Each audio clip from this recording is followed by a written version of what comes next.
एक सांगायचं झालं तर संस्कार व्याख्यानमालेचे संस्थापक नाना निचुरे यांची मी नात आणि चित्रा व गिरीश निचुरे यांची मी भाची असल्यामुळे मला वाटलं इतके वर्ष हा कार्यक्रम इतक्या सहजपणे यांनी चालवला तर कुठे ना कुठे मला पण माझं काहीतरी इनपुट द्यायचा होता, म्हणून मग मी सूत्रसंचालन करते आजचं. तर बोलताना काही चुकलं तर प्लीज माफ करा.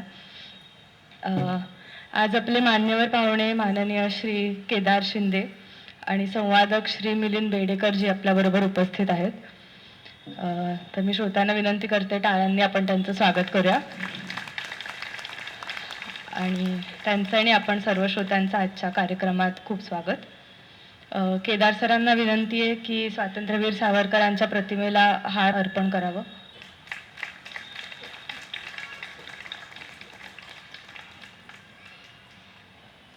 आणि केदार सरांना आणि मिलिंद सरांना विनंती आहे की मंचावरती तुम्ही स्थानापन्न होऊ शकता.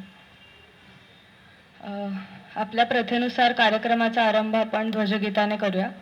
तर मी मनवा राजवाडेला विनंती करते की ध्वजगीत सादर कर. नमस्कार. अखिल हिंदू विजय ध्वज हा उभवूया पुन्हा ध्वजतो लढवूया पुन्हा. अखिल हिंदू विजय ध्वज हा उभवूया पुन्हा ध्वजतो लढवूया पुन्हा. या ध्वजासची त्या काली रोविती पराक्रमशाली. रामचंद्र लंकेवरती वधुनी रावणा ध्वज हा उभवूया पुन्हा ध्वजतो लढवूया पुन्हा. करीत जय सिकंदर स्वारी चंद्रगुप्त ग्रीकान मारी. हिंदुकुश शिखरी चढला जिंकुनी रणा ध्वज हा उभवूया पुन्हा ध्वजतो लढवूया पुन्हा. रक्षणी ध्वजाच्या याची शालिवाहनाने साची. उडविली शंकाची शकले समरित्या क्षणा ध्वज हा उभवूया पुन्हा ध्वजतो लढवूया पुन्हा. हाणिले हुसकिता जेथे होणासी विक्रमादित्ये. हाची गुमवी मंदोसरच्या त्या रणांगणा ध्वज हा उभवूया पुन्हा ध्वजतो लढवूया पुन्हा. जय जय हिंदू सम्राटे अश्वमेध केले मोठे. करीत पुढती गेला हाची विजय घोषणा ध्वज हा उभवूया पुन्हा ध्वजतो लढवूया पुन्हा. उगवुनी सूड हिंदूंचा मदमर्दुनी मुस्लिमांचा. शिवराय रायगडी करीती वीर पूजना ध्वज हा उभवूया पुन्हा ध्वजतो लढवूया पुन्हा. ध्वज हाची धरुनी दिल्लीला वीर भाऊ भाऊ गेला. मुसलमीन तख्ता फोडी हाणुनी गणा ध्वज हा उभवूया पुन्हा ध्वजतो लढवूया पुन्हा. आंग्ल दैत्य तोची आला सिंधुतून निघाली गाला. बुडविला सिंधू तची त्याही करुणी कंदना ध्वज हा उभवूया पुन्हा ध्वजतो लढवूया पुन्हा.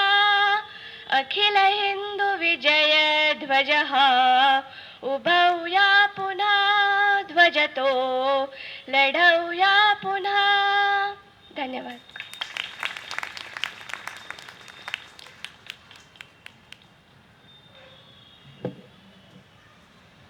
धन्यवाद मानवा. शाहीर साबळे यांचे नातू ही त्यांची ओळख असलीच तरी लेखक, दिग्दर्शक, नट अशा साऱ्या जबाबदाऱ्या अगदी चोखपणे पेलून आपला स्वतंत्र ठसा श्री केदार शिंदे यांनी कला क्षेत्रात उमटवलाय. नाटक, TV मालिका, चित्रपट अशा सर्व माध्यमात ह्यांचा संचार असतो. त्यांच्या सर्व कलाकृतींची माहिती द्यायला गेले तर वेळ पुरणार नाही आपल्याला, म्हणून मी मोजकीच नावं घेते.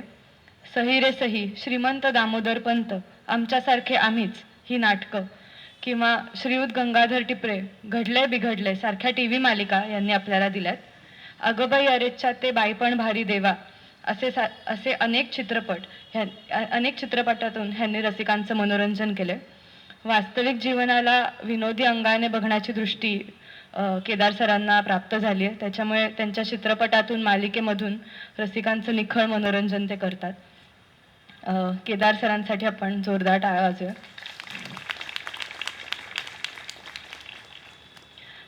केदार सरांबरोबर संवाद साधणार आहेत श्री मिलिंद बेडेकर. संस्कार व्याख्यानमालेच्या कार्यक्रमात श्रोत्यांनी त्यांना भरपूर रूपात बघितलंच असेल. ह्या उपक्रमाचे संस्थापक नाना नित्सुरे यांचे हे भाचे आहेत. नानांच्या तालमीत तयार झालेला मी एक कार्यकर्ता आहे असे ते अगदी आवर्जून सांगतात. परळच्या RM Bhat high school and junior कॉलेजमध्ये 40 वर्ष ह्यांनी मराठीचं अध्यापन केले. महाविद्यालयीन जीवनात त्यांनी जी विविधांगी मुसाफिरी केली, पुरस्कार पटकवले, त्याचा विद्यार्थी घडवताना त्यांना नक्कीच उपयोग झाला. वक्तृत्व, वादविवाद, निबंध लेखन, एकांकिका स्पर्धा, वाद्यवृंदांसाठी निवेदन अशा सर्व प्रकारात बेडेकर सहज वावरतात. पुभा भावे ह्या ज्वलंत हिंदुत्वनिष्ठ लेखकाचा निबंध त्यांनी नाट्य स्वरूपात सादर केलाय.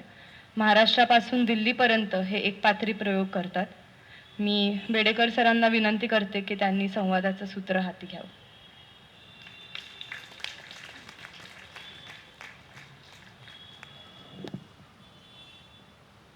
नमस्कार. नमस्कार. Hello hello hello hello. आधी सगळ्यांना नमस्कार माझा. सरांना बोलण्याच्या अगोदर मला एक वाक्य बोलू देत. आज माझ्या आयुष्यातला सगळ्यात महत्त्वाचा दिवस आहे. मी इतकी वर्ष काम करतोय, पण एका शिक्षकाने एका विद्यार्थ्याचा इंटरव्ह्यू घेण्याची ही पहिली वेळ आहे. कारण बेडेकर सर मला शाळेमध्ये शिकवायला होते. मी 88ला 10वी झालो आणि बेडेकर सर, त्यांच्या बरोबरीनेच डिमेलो सर, काटरे सर असे आमचे खूप जवळचे. तो काळ असा माझ्या पांढऱ्या केसांवर जाऊ नका, फार हे नाहीये. आता काय आहे की आता झालेत पांढरे केस, पण अगदीच 53 वर्षाचा वगैरेच मी आहे, असं अगदीच 70ला आलेलो नाहीये. सर का सांगतोय, नाहीतर वाटायचं तुम्ही विद्यार्थी आहेत, मी शिक्षक आहे, असं उलट व्हायचं लोकांना. पण सरांचं मला जेव्हा फोन आला आणि सांगितलं गेलं की असा मुलाखतीचा कार्यक्रम, आधी तर व्याख्यानाचा, म्हटलं मी काय इतके झेंडे लावलेत की मी व्याख्यान द्यायचं. तर ते म्हणाले नाही नाही, तू बोल, तुझ्याबद्दल बोल. म्हटलं माझ्याबद्दल लोकांनी बोलायला पाहिजे, मी कसं बोलू की मी काय केलंय. तर ते म्हणाले नाही नाही नाही, तुझा एवढा अनुभव आहे तर तुला या. तर म्हटलं बघ, कोणीतरी प्रश्न विचारणार असेल तर मी उत्तर द्यायला तयार आहे. तर मग असं काहीतरी या सगळ्या मंडळींनी घाट घातला की बेडेकर सर आज प्रश्न मला विचारणार आहेत. खरं बरेच प्रश्न शाळेत असताना मी त्यांना विचारले आहेत, त्याची वेळोवेळी त्यांनी उत्तरं दिलेली आहेत. यावेळी पहिल्यांदा असं करते की शिक्षक विद्यार्थ्याला प्रश्न विचारतायत, तर सांभाळून घ्या सर, मी उत्तरं देईन, जमलंच तर पैकीच्या पैकी मार्क द्या.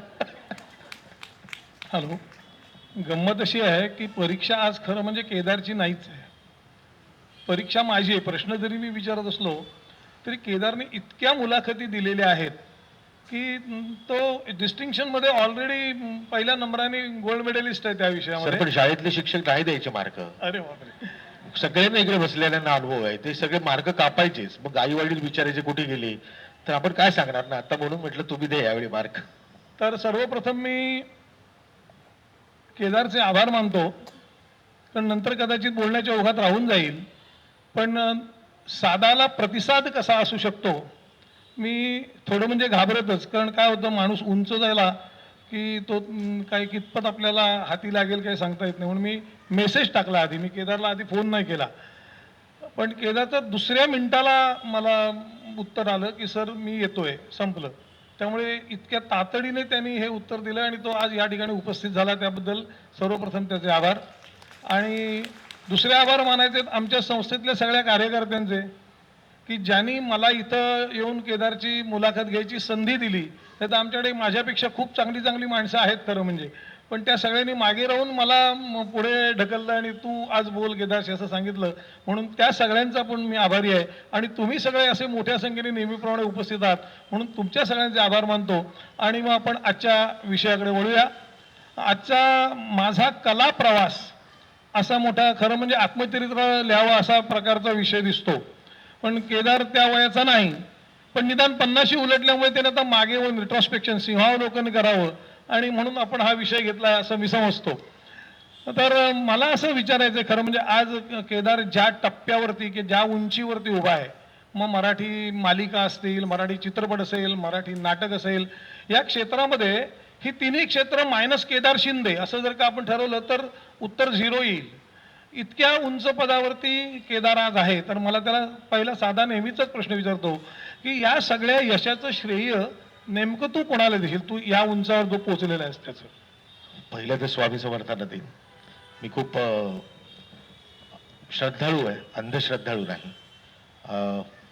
आजही रितसर, कारण काय आहे की आपण इतकं धकाधकीचं आयुष्य जगत असतो आणि आपल्याला सगळेच, आपल्या प्रत्येकालाच वेगवेगळे प्रॉब्लेम्स असतात.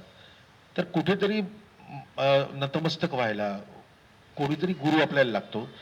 आणि बरं, आमच्या घराण्यामध्ये आयुष्यामध्ये कोणी स्वामी समर्थांचं काही केलं नव्हतं. या अचानक 1997 साली ते बरोबर स्वामींनी मला असं हेरलं आणि त्या दिवसापासून 3 जुलै 1997 पासून मी स्वामी भक्त झालो.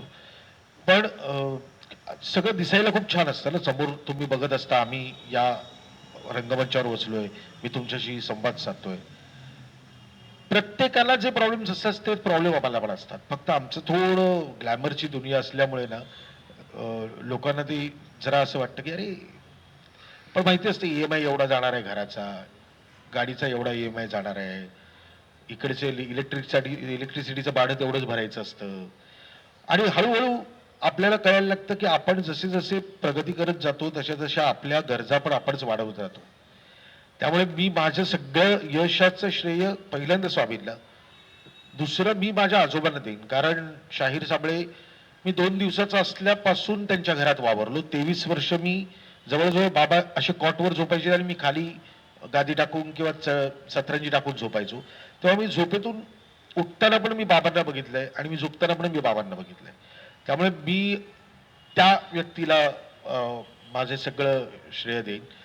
आणि दुसरं मी रसिक प्रेक्षकांना देईन. कारण काय, आम्ही आमचं काम करतो, ते चांगलं होतंय वाईट होतंय याची पोचपावती ना प्रेक्षक देत असतात.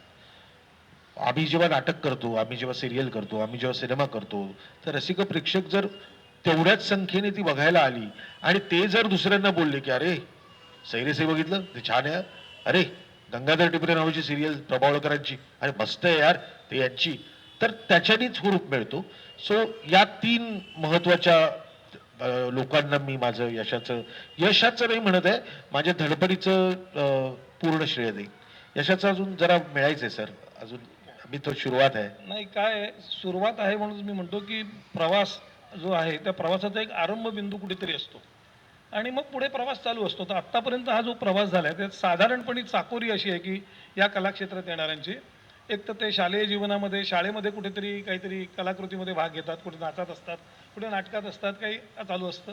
कॉलेजला गेल्यावर इंटर कॉलेजिएट असतं, मग पुढे राज्यनाट्य स्पर्धा असते, मग कुठेतरी व्यावसायिकमध्ये, मग आता सिरियलमध्ये, मग सिनेमामध्ये, असा साधारण प्रवास सर्वसाधारण येणाऱ्या आपल्याला दिसतो.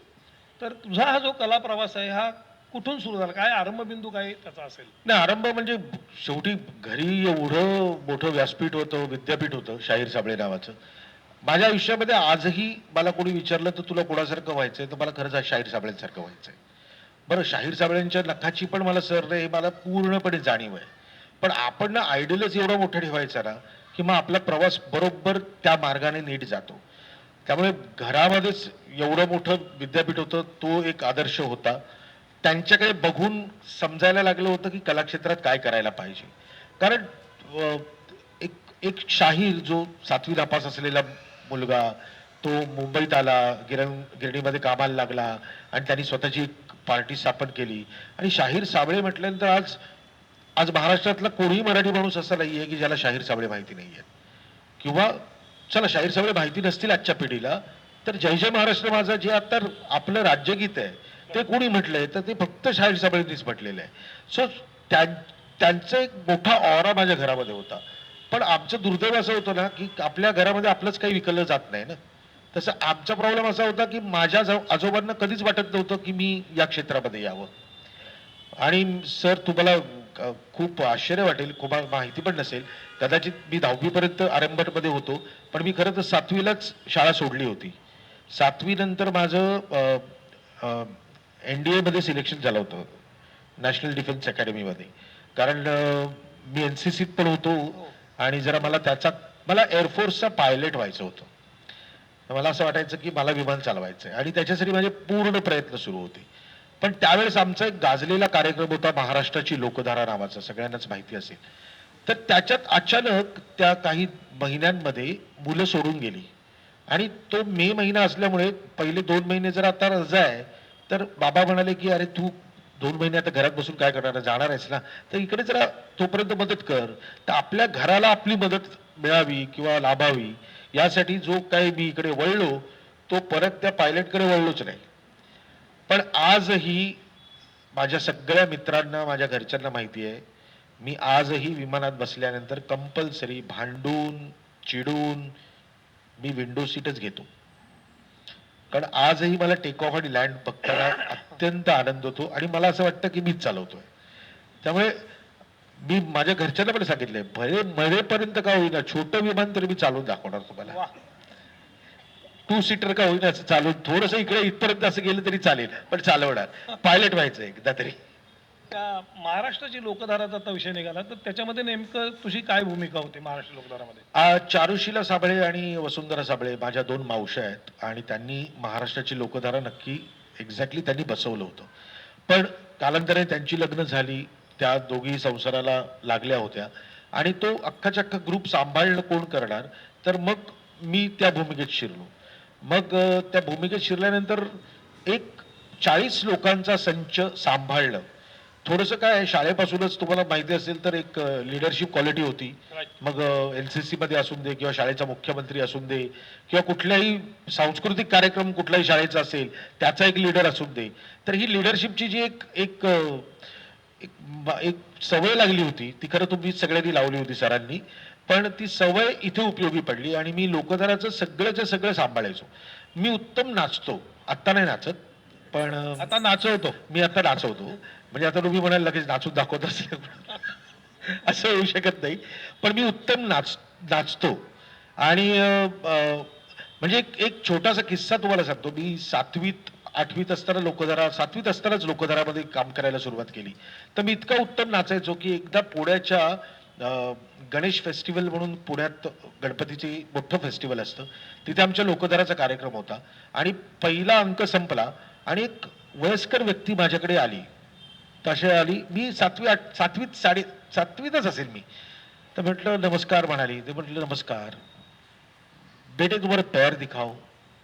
तो म्हटला काय माणूस आहे, दाखवले पाय. थोडाला अच्छे बहुत बडे बने होगे आणि निघून गेले. मला वाटलं कोण आहे असे. बाबा आमचे शाहीर, ते म्हणाले कोण आहेत ते माहिती आहेत? म्हटलं नाही, ते बिरजू महाराज आहेत. म्हटलं बिरजू महाराज, बरं बिरजू महाराज म्हणजे आपल्याला वाटलं की काहीतरी देवदेवस्कीचं काम करणार माणूस असेल. म्हटलं बाबा म्हणाले अरे ते केवढे मोठे नृत्य विशारद आहेत आणि तुझे पाय बघून गेले, कारण त्यांनी ना मला नाचताना बघितलं होतं. सो तो कल माझा जास्त तिथे होता. पण त्यावेळेस ना हे तुम्ही आता जर बघितलं असेल तर ना थोडंसं आपल्या टेलिव्हिजनवर हे सगळे आता जे शोज सुरू आहेत ना, रियालिटी शोज, असलं काही नृत्याच्या बाबतीत तेव्हा काही नव्हतंच आणि नृत्याला पुढे काय करिअर होईल ते पण माहित नव्हतं. पण त्याच कालखंडामध्ये माझा भरत जाधव, अंकुश चौधरी, अरुण कदम, संतोष पवार असे सगळे आम्ही लोकधारामध्ये असलेला आमचा ग्रुप झाला आणि आम्ही असं ठरवलं की आपण थोडं एकांकिका वगैरे करायला लागू. सो लोकधारामध्ये मी हा ग्रुप सांभाळण्याचं काम करत होतो, पण या ग्रुप सांभाळताच मी एकांकिकेपर्यंत पोहोचलो होतो. पहिली एकांकिका कोणती होती? पहिली बापांचं एक मुक्तनाट्य होतं, बापाचा बाप नावाचं.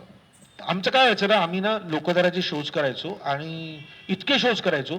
मी मी लोकधारा जॉईन केलं 85ला आणि 99ला मी बंद केलं. 99ला संपलं, म्हणजे मी बाहेर आलो त्याच्यातून. या दरम्यान मी 3,500 प्रयोग केलेत. तर मी 3,500 प्रयोग म्हणजे आम्ही काय झंझावात करायचो, तर खूप शोज असायचे. तर त्यावेळेस एकांकिका करायला आम्हाला वेळ मिळायचा नाही. मग आमच्या तालमी काय व्हायच्या, रात्री 12 वाजल्यानंतर तालमी व्हायच्या. तर कुठल्याही चांगल्या घराण्यातली मुलगी काय आम्हाला काम करायला मिळणार नव्हती. कोण 12 वाजता कोण तालमीला पाठवायला सगळ्या मुलांच्या मध्ये मुलीला. म्हणून आम्ही स्त्री पात्रविरहित एकांकिका करायचो. तर बापाचा बाप नावाचं मुक्तनाट्य बाबांचं जे होतं ते असं स्त्री पात्रविरहित होतं आणि ते आम्ही एकांकिका स्वरूपामध्ये बसवलं आणि ते लोकांसमोर मांडलं. त्याचा विषय अत्यंत सुंदर होता, म्हणजे मी सांगू शकतो ना काही. तर तू का सांगतो, मला या निमित्ताने तुम्हाला सांगावं असं वाटेल की ना, हे संस्कार असतात ना, हे कधी कधी ना आपल्याला कोणी करावे लागत नाहीत. हे कुठल्या तरी एका व्यक्तीच्या कृतीतून किंवा एका व्यक्तीच्या कलेतून आपल्याला दिसायला लागतात आणि मग जाणवायला लागतं की असं आपल्याला व्हायला पाहिजे. तर शाहीर साबळेंनी 1952 साली बापाचा बाप नावाची ही एक एक छोटंसं एक काय म्हणतात त्याला, प्रहसन लिहिलं होतं. तर त्याची कथा अशी होती की ब्रह्मदेवाला असं वाटलं एक दिवस की मी पृथ्वी निर्माण केली तर, आणि मानव पण निर्माण केला, तर मानव कसा जीवन जगतोय तर याचा रिपोर्ट कोणीतरी घेऊन यायला पाहिजे. म्हणून त्यांनी नारद मुनींना सांगितलं की तुम्ही खाली जा आणि तो एक रिपोर्ट आहे तो घेऊन या. तर नारद मुनी वर गेले आणि सांगितलं तुमच्या मानवाने पृथ्वीचा बँड वाजवलाय, तुमची वाट लावली आहे. तो म्हणतो कसं काय, काय केलं मानवाने? तो म्हणतो बघा बघा तळ हातावर बघा, तो पृथ्वीचा गोळा कसा गरगर गरगर फिरतोय तो बघा. तर तो म्हणतात, ब्रह्मदेव विचारतात मग हे मध्ये मध्ये स्फोट होत आहेत ते काय आहेत? हे अणु आणि बॉम्ब स्फोट आहेत. तर पूर्वी ना हिंदी गाण्यांच्या चालीवर ना ती गाणी लिहिली जायची, ती बाबांनीच लिहिली होती. तर त्याच्यात नारद मुनी त्यांना सांगतात की देख तेरे संसार की हालत क्या हो गई भगवान, इतना बदल गया इंसान. सूर्य चंद्र ग्रह गोल बिजली ही केली बंदीवान, इतना बदल गया इंसान. मग ब्रह्मदेव चिडले, ते म्हणाले मी खाली येणार आणि बघणार मानवाने काय केलंय. म्हणून दोघही नारद मुनी आणि ब्रह्मदेव खाली पृथ्वीवर आले. तर पृथ्वीवर आल्या आल्या रात्र होती आणि ते एका कुठल्या तरी जागेत थांबतात. तर ते ब्रह्मदेव विचारतात हे काय आहे? तर म्हणतात हे याला मैदान म्हणतात. तर ब्रह्मदेव म्हणतात मी मानव निर्माण केला, मैदान म्हणजे काय? तर नारद मुनी सांगतात जिथे कुणी कोणाला दान करत नाही त्याला मैदान म्हणतात. तर म्हणतात की ठीक आहे, पण ते काय दिसतंय ते काय आहे? तो म्हणतो तिकडे स्टेज बांधलंय. तर स्टेज, हा स्टेज, एका नेत्याची सभा सुरू आहे. तर ब्रह्मदेव म्हणतात मी मानव निर्माण केला, नेता म्हणजे काय? तर नारद मुनी सांगतात नेता म्हणजे जो जनतेला भूल थापा देता, सगळ्यांना आपल्या मागून घेऊन जाता आणि सगळी जनता खड्ड्यात गेली की जो परत येता त्याला म्हणतात नेता. तर ब्रह्मदेवाला आश्चर्य वाटतं की मी मानव निर्माण केला, याचा नेता झाला कसा? तर नारद मुनी सांगतात ती एक छोटीशी कथा आहे, मी तुम्हाला सांगतो की हा माणूस जो तुम्हाला स्टेजवर दिसतोय ना, तो पूर्वी खूप अत्यंत सालस आणि छान होता, खूप छान माणूस होता. मी जेव्हा पहिल्यांदा पृथ्वीवर आलो तेव्हा या माणसाने मला या सगळ्या पृथ्वीची माहिती दिली. पण एके दिवशी त्याचं डोकं बिघडलं. त्याने आपल्या अंगावरचे सगळे कपडे काढले आणि विवस्त्र सगळीकडे फिरायला लागला. 2-4 तासांनी त्याचं डोकं ठिकाणावर आलं. बघतो आपल्या अंगावर कपडे नाही. बिचारा लाजला, ओशाळला. मी त्याला त्याचे कपडे दिले आणि सांगितलं एका चांगल्या डॉक्टरकडे जा. तर नारद मुनीच्या सांगण्याप्रमाणे तो माणूस एका चांगल्या डॉक्टरकडे गेला. आता पुढचं जे मी गातोय ना त्याच्या फक्त शब्दांकडे लक्ष द्या. एक डॉक्टर होता भला, एक डॉक्टर होता भला, तो मेंदू तपासणीवाला, त्याच्याकडे रोगी हा गेला. नमस्कार करून बोलला, नमस्कार डॉक्टर नमस्कार, आपण माझा मेंदू तपासून मला द्या सुट्टी लवकर चला. डॉक्टरनं त्याला निजविला, कवटीचा बुलेट काढिला, मग मेंदू बाहेर ओढिला. तपासण्यात डॉक्टर गुंग झाला, तो रोगी तिथं पडलेला. 3 तास लागले तपासायला, तपासून बघतो रोग्याला, तो रोगी बेपत्ता झाला. डॉक्टर चाट पडलेला, ज्याचा मेंदू इथं राहिला, तो रोगी कुठं हो गेला. जाहिरात दिली या पेपराला, ज्याचा मेंदू असेल त्यानं बोला, लवकर घेऊन शान चला, नाही कोणाचा पत्त्या लागला. 5 वर्ष झाली गोष्टीला, एके दिवशी चमत्कार झाला, तोच माणूस हलत डुलत आला, नमस्कार करून बोलाला, नमस्कार डॉक्टर, नमस्कार. आपण, तुम्ही मला नाही ओळखलं, माझा मेंदू इथं राहिला. डॉक्टर चाट पडलेला, अरे का होताच कुठं आधी बोला. तो माणूस खजील मग झाला, ओशाळून बोलू लागला, काय सांगू डॉक्टर तुम्हाला, तुम्ही तपासत होता मेंदूला, मी पडलो होतो बाजूला, एवढ्या मध्ये चमत्कार झाला. एक माणूस तिकडून आला, त्यानं मला उचलून नेला, सरळ निवडणुकीत उभा केला. त्यानं मला उचलून नेला, सरळ निवडणुकीत उभा केला, निवडून आलो येळला. 5 वर्ष मंत्री पदाला, नव्हती गरज मेंदूची मला. 5 वर्ष मंत्री पदाला, नव्हती गरज मेंदूची मला, पण आज चान्स त्यो गेला, द्यावा माझा मेंदू तुम्ही मला डॉक्टर दादा दादा रे. आता हा विषय निघालाच आहे म्हणून मग पुढचा प्रश्न विचारतो, खरा आत्ताच्या सिरीजमध्ये नव्हता, की हे बाबांच्या काळात, शाहीर साबळेंच्या काळात होऊन गेलं की त्यांनी अशी टोपी उडवली ती ज्यांना फिट बसली राजकारत्यांना, पण आज अशा प्रकारच्या टोप्या तू तुझ्याही प्रवासनामधून उडवत असतोस. नाही सर, हल्ली असा कधी काय चहापेक्षा अनुभव आला किटल्या का? गरम असतात. हा? हल्ली चहापेक्षा किटल्या गरम आहेत. नाही नाही नाही, तसं नाही मला कारण म्हणायचं. आपण मी पण एकदाच घडतंय बिघडतंय वगैरे सारखं ज्या- घडले बिघडले एकदाच केलं तेव्हा झीचं ऑफिस फुटलं होतं. हा म्हणून तर म्हटलं की त्याच्यानंतर मी इतका सावध झालो की आपल्याला कळायला लागतं की ती कार्यकर्ते जे असतात त्यांना आपल्या नेत्याला दाखवायचं असतं, मी केलं, मी फोडलं, मी मारलं. तर याच्यामध्ये ती आपली सहनशीलता आज राहिली नाहीस. कोणाचीच नाहीये. म्हणजे ना कलाकारांची सहनशीलता राहिली आहे आणि ना त्या सगळ्या नेत्यांची पण सहनशीलता राहिली आहे. काय झालंय ना की सहज सोपं होतं. जेव्हा विच्छामाजी बुरीकरासारखं एक लोकनाट्य दादा कोंडके सादर करायची, तेव्हा समोर यशवंतराव चव्हाण बसलेले असायचे आणि दादा स्टेजवरून एक विनोद त्यांच्यावरच पण मारायचे आणि ते पण हसून तो सहन करायचे किंवा त्याला दाद द्यायची. आजकाल काय, दाद देणारी नाही, दाद तोडणारी माणसं जास्त झाली. बरं आहे, त्यातला फरक आहे. बरोबर आहे. तर परत आता आपल्या मूळ ट्रॅकवरती आपण येऊया. आणि तो ट्रॅक असा होता की मला तुम्ही जे विचारलं ना की हे सगळं इतकं रक्तात भर, आता पण ना माझं, मी खरं सांगू का, हे मी ना लहानपणी ना विंगेत उभा राहून बाबांना गाताना ऐकलंय, तर ते इतकं डीएनए मध्ये गेलंय ना. आता मला म्हणजे कदाचित तसं मी बोलायला लागल्यानंतर मी बरोबर बाबांबद्दलच आजचं व्याख्यान होईल की काय असं मी तुम्हाला सांगायचं. मलाही तीच भीती आहे, पण मला तरी सुद्धा एक प्रश्न विचारावा असं वाटतो की बाबांचं एक प्रवासन होतं, आंधळ दळतंय, आणि त्याचा संबंध शिवसेनेच्या जन्माशी आहे असं. हो, कारण प्रमोद नवलकरांनी त्या नाटकाची प्रस्तावना लिहिताना असं लिहिलंय की आंधळ ह्या शिवसेनेच्या प्रसूती वेदना होत्या. कारण मराठी माणसाची जी गळचेपी होत होती, जी त्याची मुस्काटदाबी होत होती, त्याला वाचा फोडण्याचं काम हे आंधळ मुक्त नाट्याने केलं. 67 साली आलो होतो मला. 67 बरोबर. आणि त्याचा पहिला प्रयोग मार्मिकच्या वर्धापन दिनाला झाला. 66 ला मार्मिक सुरू झालं. हा, त्यामुळे मार्मिकचा वर्धापन दिन आधी येतो आणि मग सेनेचा वर्धापन दिन येतो. Correct. पण पहिल्यांदा तर मार्मिकच्या वर्धापन दिनाला झाला होता.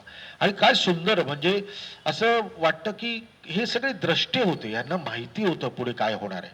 जसं मी तुम्हाला 52 सालचं बापाचा वापचं सांगितलं, तसं 67 सालचं आंधळतेमध्ये एक बाबांनी कवन केलंय ते की तडा तडा ते फुटले आमच्या विजयाचे चौघडे, मराठी पाऊल मागे पडे. अरब पाहुणा घरात आला, उंट तयाने आत दडपिला, पाय पसरुनी चारी दिशेला, मालक दारी रडे, मराठी पाऊल मागे पडे. हे ऐकताना असं वाटतं की आज काय 2025ला तीच ओरड, तीच गळचेबी, तेच सगळं आहे वातावरण. फक्त मगाशी आमचा विषय छान चालला होता की टक्क्यांनी वाढली लोक, मराठी माणसांनी फक्त टक्के टोणपे खाल्ले, बाकी काहीच नाही झालं. सो आज 2025 मध्ये बाबांचे हे सगळे विचार जेव्हा ऐकतो तेव्हा असं वाटतं की ही लोक खूप ग्रेट होती. आम्ही काय करतोय? आम्ही खरं तर पैसे कमवण्याचंच काम करतोय. आम्ही एक नाटक करतो, सिनेमा करतो, सिरियल करतो. आम्ही काय करतो? हे 49वं वर्ष तुमचं व्याख्यानमालेचं आहे. इतकी वर्षातला आता मी फाईल बघत होतो. निस्वार्थपणे कितपत काम करावं, आणि अशी ही लोक आहेत. आणि खरं तर सांगायचं तर अशी लोक हळूहळू नसणार आहेत.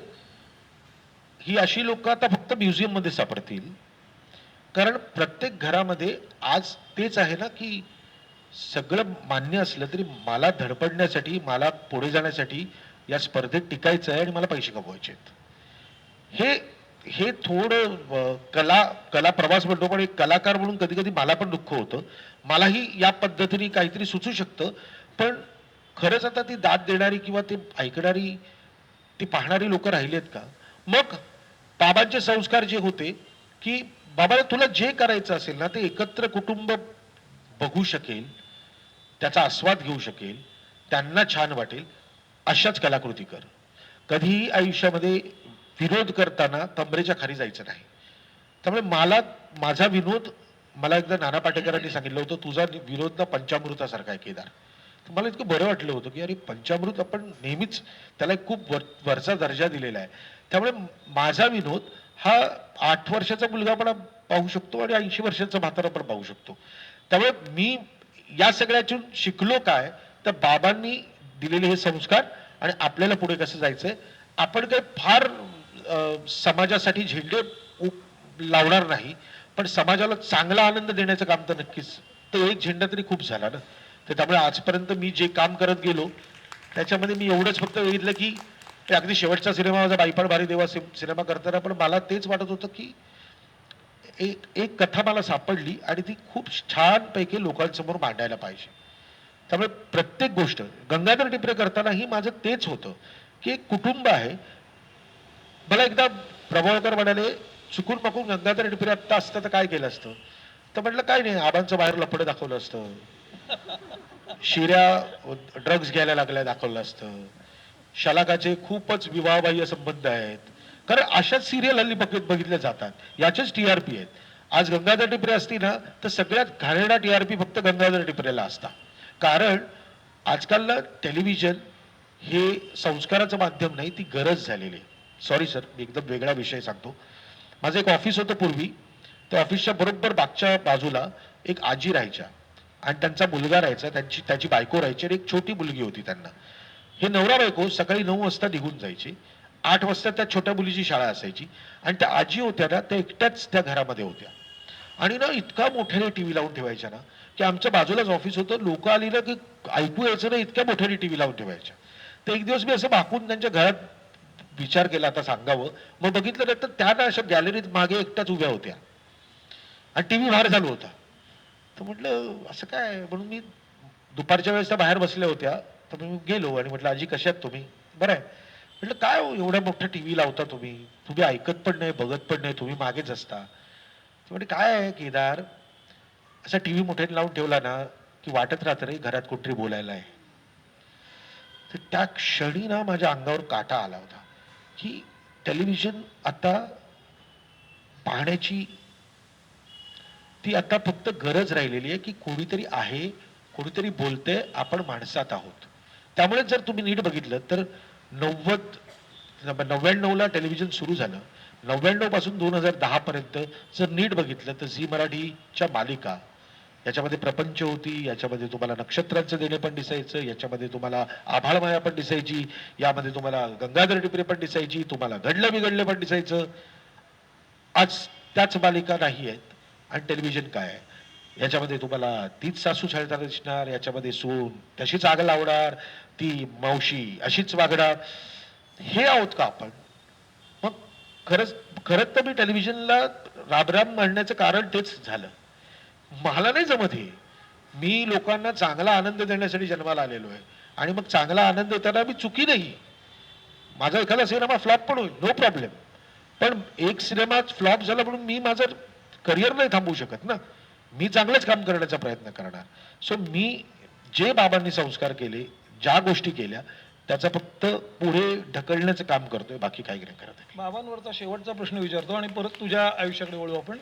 तुझ्या कलाकृती बाबांनी पाहिल्या, म्हणजे तुझं नाटकही पाहिलं, तुझा सिनेमा पाहिला, तुझे टीव्ही सिरियल पाहिल्या, त्याच्यावरची त्यांची काही एखादी आठवण सांगता येईल, म्हणजे त्यांची प्रतिक्रिया थोडक्यात? तर सुरुवातीच्या काळामध्ये आम्ही एकांकिका स्पर्धा करायचो, तेव्हा बक्षिसं मिळवायचो आणि रात्री उशीर व्हायचा, तेव्हा बाबा झोपलेले असायचे. तर मी काय करायचो, घरी आल्यानंतर ना मी अशी ट्रॉफी ठेवायचो ना की ते कृष्ण आहे ना, कृष्णा डोळे उघडले आणि त्याला पहिल्यांदा दिसला कोण, तो अर्जुन दिसला का, मला वाटतं तोच. हा, तर ते जे होतं ना तसं मला वाटायचं की पहिली ट्रॉफी बघितली ना बाबा खुश होतील. आणि झोपलेलं असायचं, बाबा अशी लाथ मारायचे आणि म्हणायचे उठ. एकतर सातारी होती त्यामुळे एक वेगळी शिवी द्यायची ती, त्या शिव्या मी नाही देऊ शकत इथे, पण उठायचे मला आणि मला म्हणायचे की काय. म्हटलं किती वाजले काल. बाबा ट्रॉफी काल मिळाली आम्हाला. असे बघायचे आणि म्हणायचे लष्कराच्या भाकऱ्या भाजणं बंद करा, काम धंद्याचं बघा काहीतरी. एक दिवस मी असा वैतागलो ना, माझ्याकडे ना जवळजवळ 150 ट्रॉफीज होत्या, मोठ्या छोट्या मोठ्या अशा, सगळ्या गोणीत भरल्या आणि माळ्यावर टाकल्या. आणि रात्री मी घरी आलो तेव्हा परत ट्रॉफीज नीट लागलेल्या होत्या आणि छान स्वच्छ दिसत होत्या. म्हटलं काय, माझ्या आजीला विचारलं, माई काय ग. म्हणलं नाही, बाबांनी सगळ्या काढल्या, पुसून नीट ठेवल्यात. सो त्यांना आनंद होता, त्यांना कौतुक होतं. पण कधीही मी जमिनीच्या वर जाऊ नये याचा त्यांनी भान मला आणून दिलं होतं. मला ते मस्त म्हणायचे की केदार, माणसाचे पाय ना जमिनीच्या वर नाही, जमिनीच्या आतमध्ये असायला पाहिजेत. तर त्यामुळे ना कितीही मोठं झालं ना तरी तुझे पाय जमिनीच्या आतमध्ये ठेव. सो हे बाबांचं माझ्याबद्दलचं होतं. फारच छान.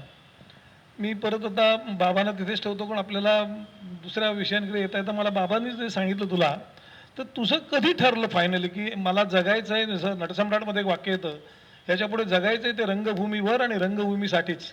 वयाच्या 16व्या वर्षी रंगमंचावर प्रवेश केला. पुढचा सारा तपशील मला आठवत नाही आणि खरं म्हणजे सांगायचीही गरज नाही.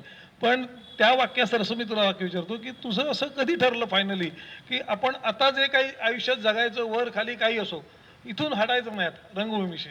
सर कुठे जॉब मिळणार नाही हे कळलं त्या दिवशीच ठरलं हेच करू शकतो. म्हणजे तू अजिबात जॉब केलेलाच नाही. मी 2 वेळा जॉब केला.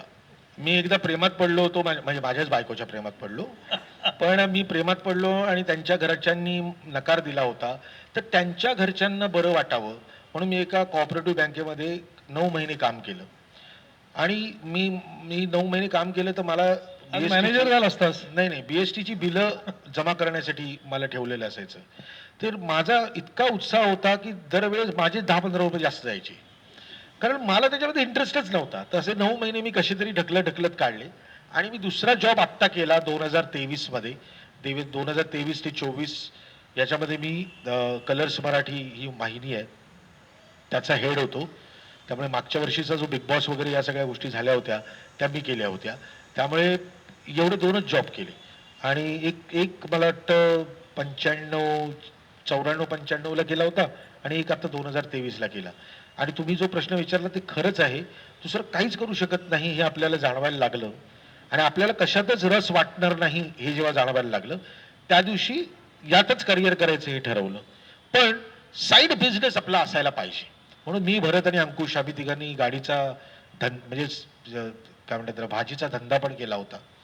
आम्ही रोज सकाळी उठून भाजी आणायला भायखळ्याला जायचो आणि आमचा जो एरिया होता त्याच्यामध्ये आमचा स्टॉल होता. आम्ही तिघही भाजी विकायला बसायचो आणि ती अजिबात भाजी विकली जायची नाही. तीच संध्याकाळी आम्ही आमच्या घरी घेऊन जायचो, कारण आम्हाला धंद्यातलं काही कळच ना. कारण तिथे बसल्यानंतर पण आम्ही तेच करायचो की नाटक कसं होईल, आपण ह्याचं काय करू शकतो आवडते. तर आमचं कधी धंद्याकडे लक्षच नसायचं. कोणीतरी आलं मागायला आलं की आज नाही आलं उद्या या. अरे म्हणजे हे विनोद आमच्याकडून काय तुम्ही अपेक्षा करणार सर. त्यामुळे तुम्ही जो विचारलात प्रश्न, काहीच करू शकत नाही असं हळूहळू जेव्हा वाटायला लागलं तेव्हा यातच काहीतरी करू शकतो हे मात्र वाटायला लागलं.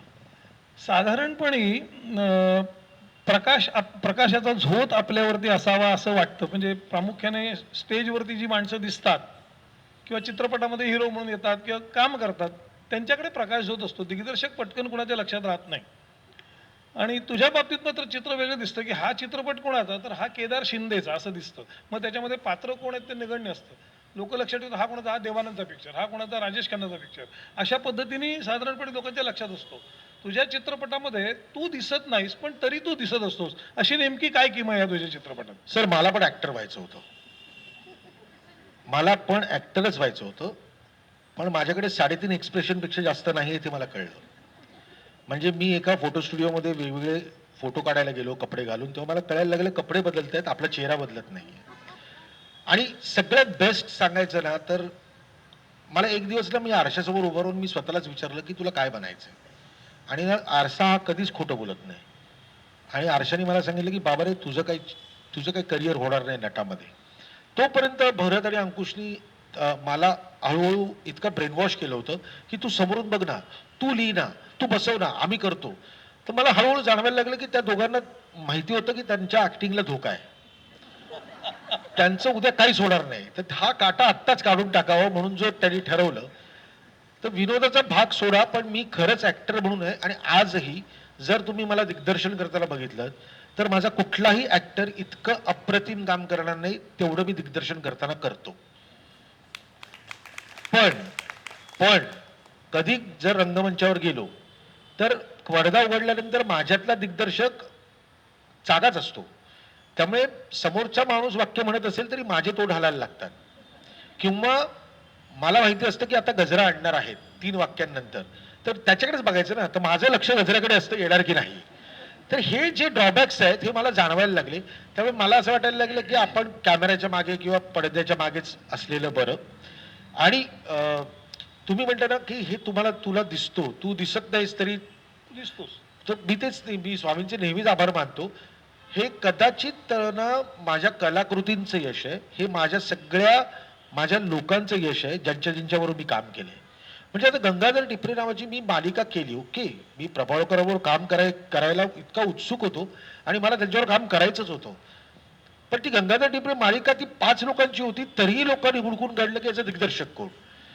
तर हे जास्त आनंददायी आहे की आपल्याला आपला चेहरा नाहीये, आपण कुठल्याही सिनेमात दिसत नाही, आपण ऍक्टिंग करत नाही, तरी माझ्या कलाकृती अशा आहेत की लोक गुगलवर सर्च करून बघतात की केदार शिंदे हे नाव कळलं तर हा दिसतो कसा. आणि आज कर्मधर्म संयोगाने जेव्हा जेव्हा कुठे कुठे जातो, सगळ्यात महत्वाची गोष्ट कुठल्याही सिग्नलवर पोलीसवाला ओळखतो. याच्यापेक्षा जास्त आनंद काही असू शकत नाही.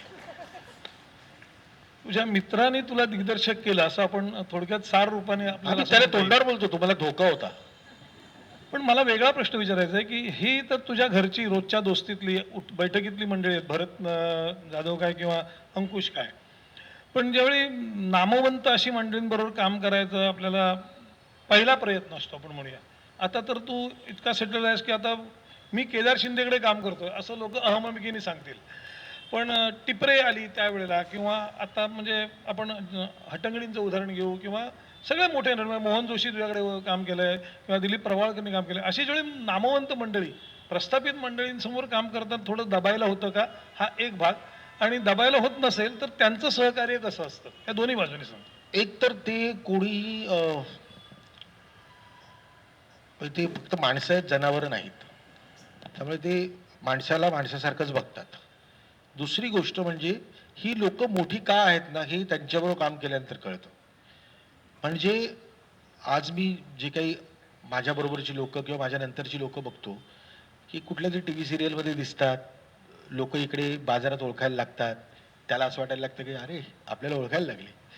मी नेहमी त्या कलाकारांना नेहमी सांगतो की बाबा रे, तुझ्या नावाने तुला ओळखत नाही आहेत, तू त्या सिरियलमध्ये या नावाचं पात्र करतोस, त्या पात्राच्या नावाने ओळखतात. ती सिरियल बंद झाली की दुसऱ्या दिवशी ते पात्रपट संपतं आणि हे पात्रपट लक्षात राहत नाही. त्यामुळे आपलं नाव कसं मोठं होईल यासाठी प्रयत्न करण्याची गरज आहे. आणि ही सगळी मंडळी तुम्ही जी नावं घेतली ही नावानीच मोठी आहेत. दिलीप प्रभावळकर म्हणून मोठे आहेत, चिमणराव म्हणून ते मोठे नाही आहेत. मोहन जोशी मोठे आहेत, ते कुठला तरी रोल करतायत, स्वामींचा रोल करतायत म्हणून. तर यांनी स्वतःचं नाव एस्टॅब्लिश करण्यासाठी खूप मेहनत घेतली.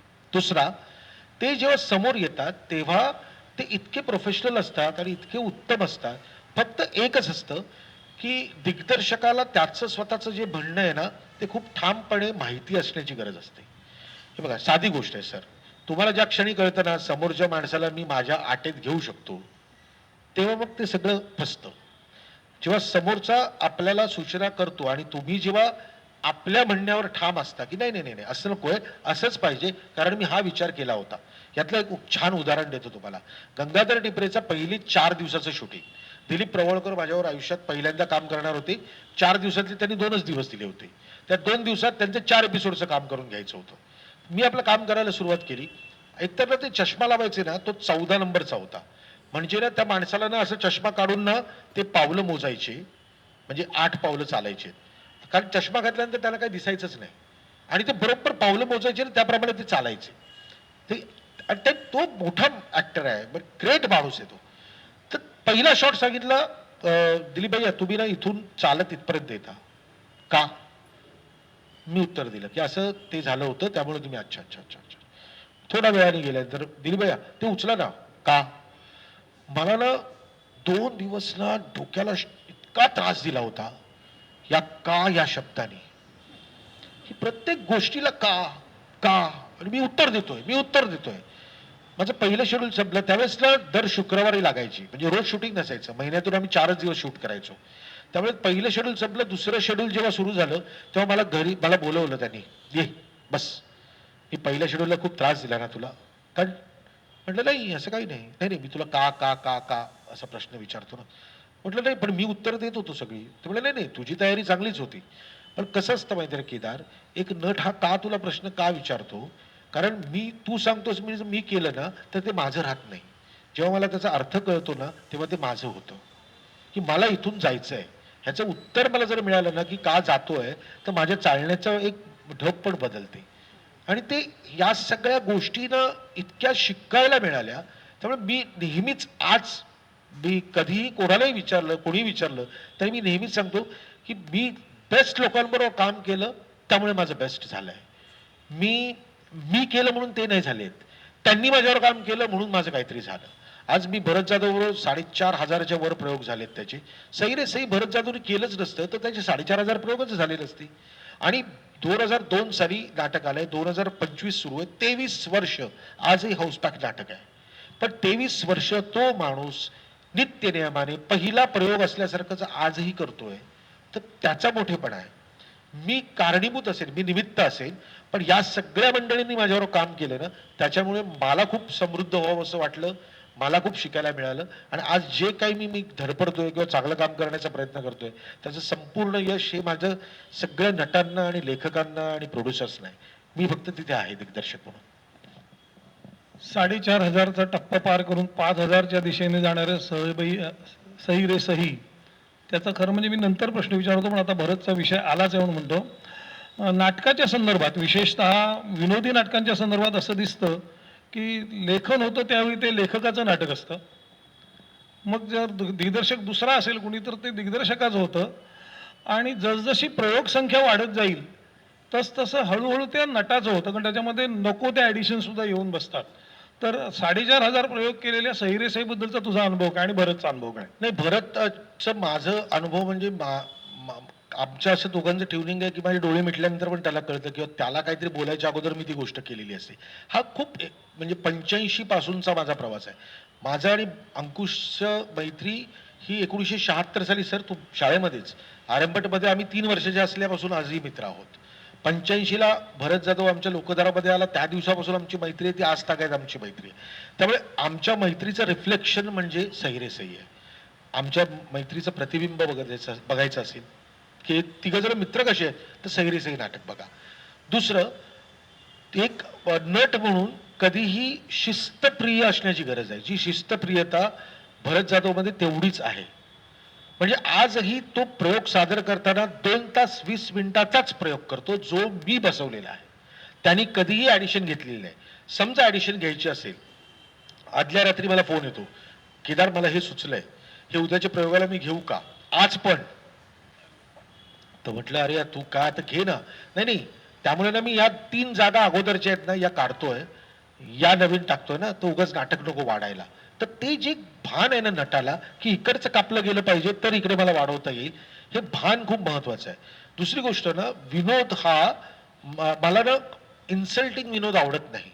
हा काळे आहे, हा टकले आहे, हा जाडे आहे, हे विनोद आहेत ना, हे तुम्हाला तेवढ्यापुरतं हसवतात पण ते मिनिंगफुल नसतात. विनोद हा ना स्वाभाविक असायला पाहिजे, हा सिच्युएशनल असायला पाहिजे.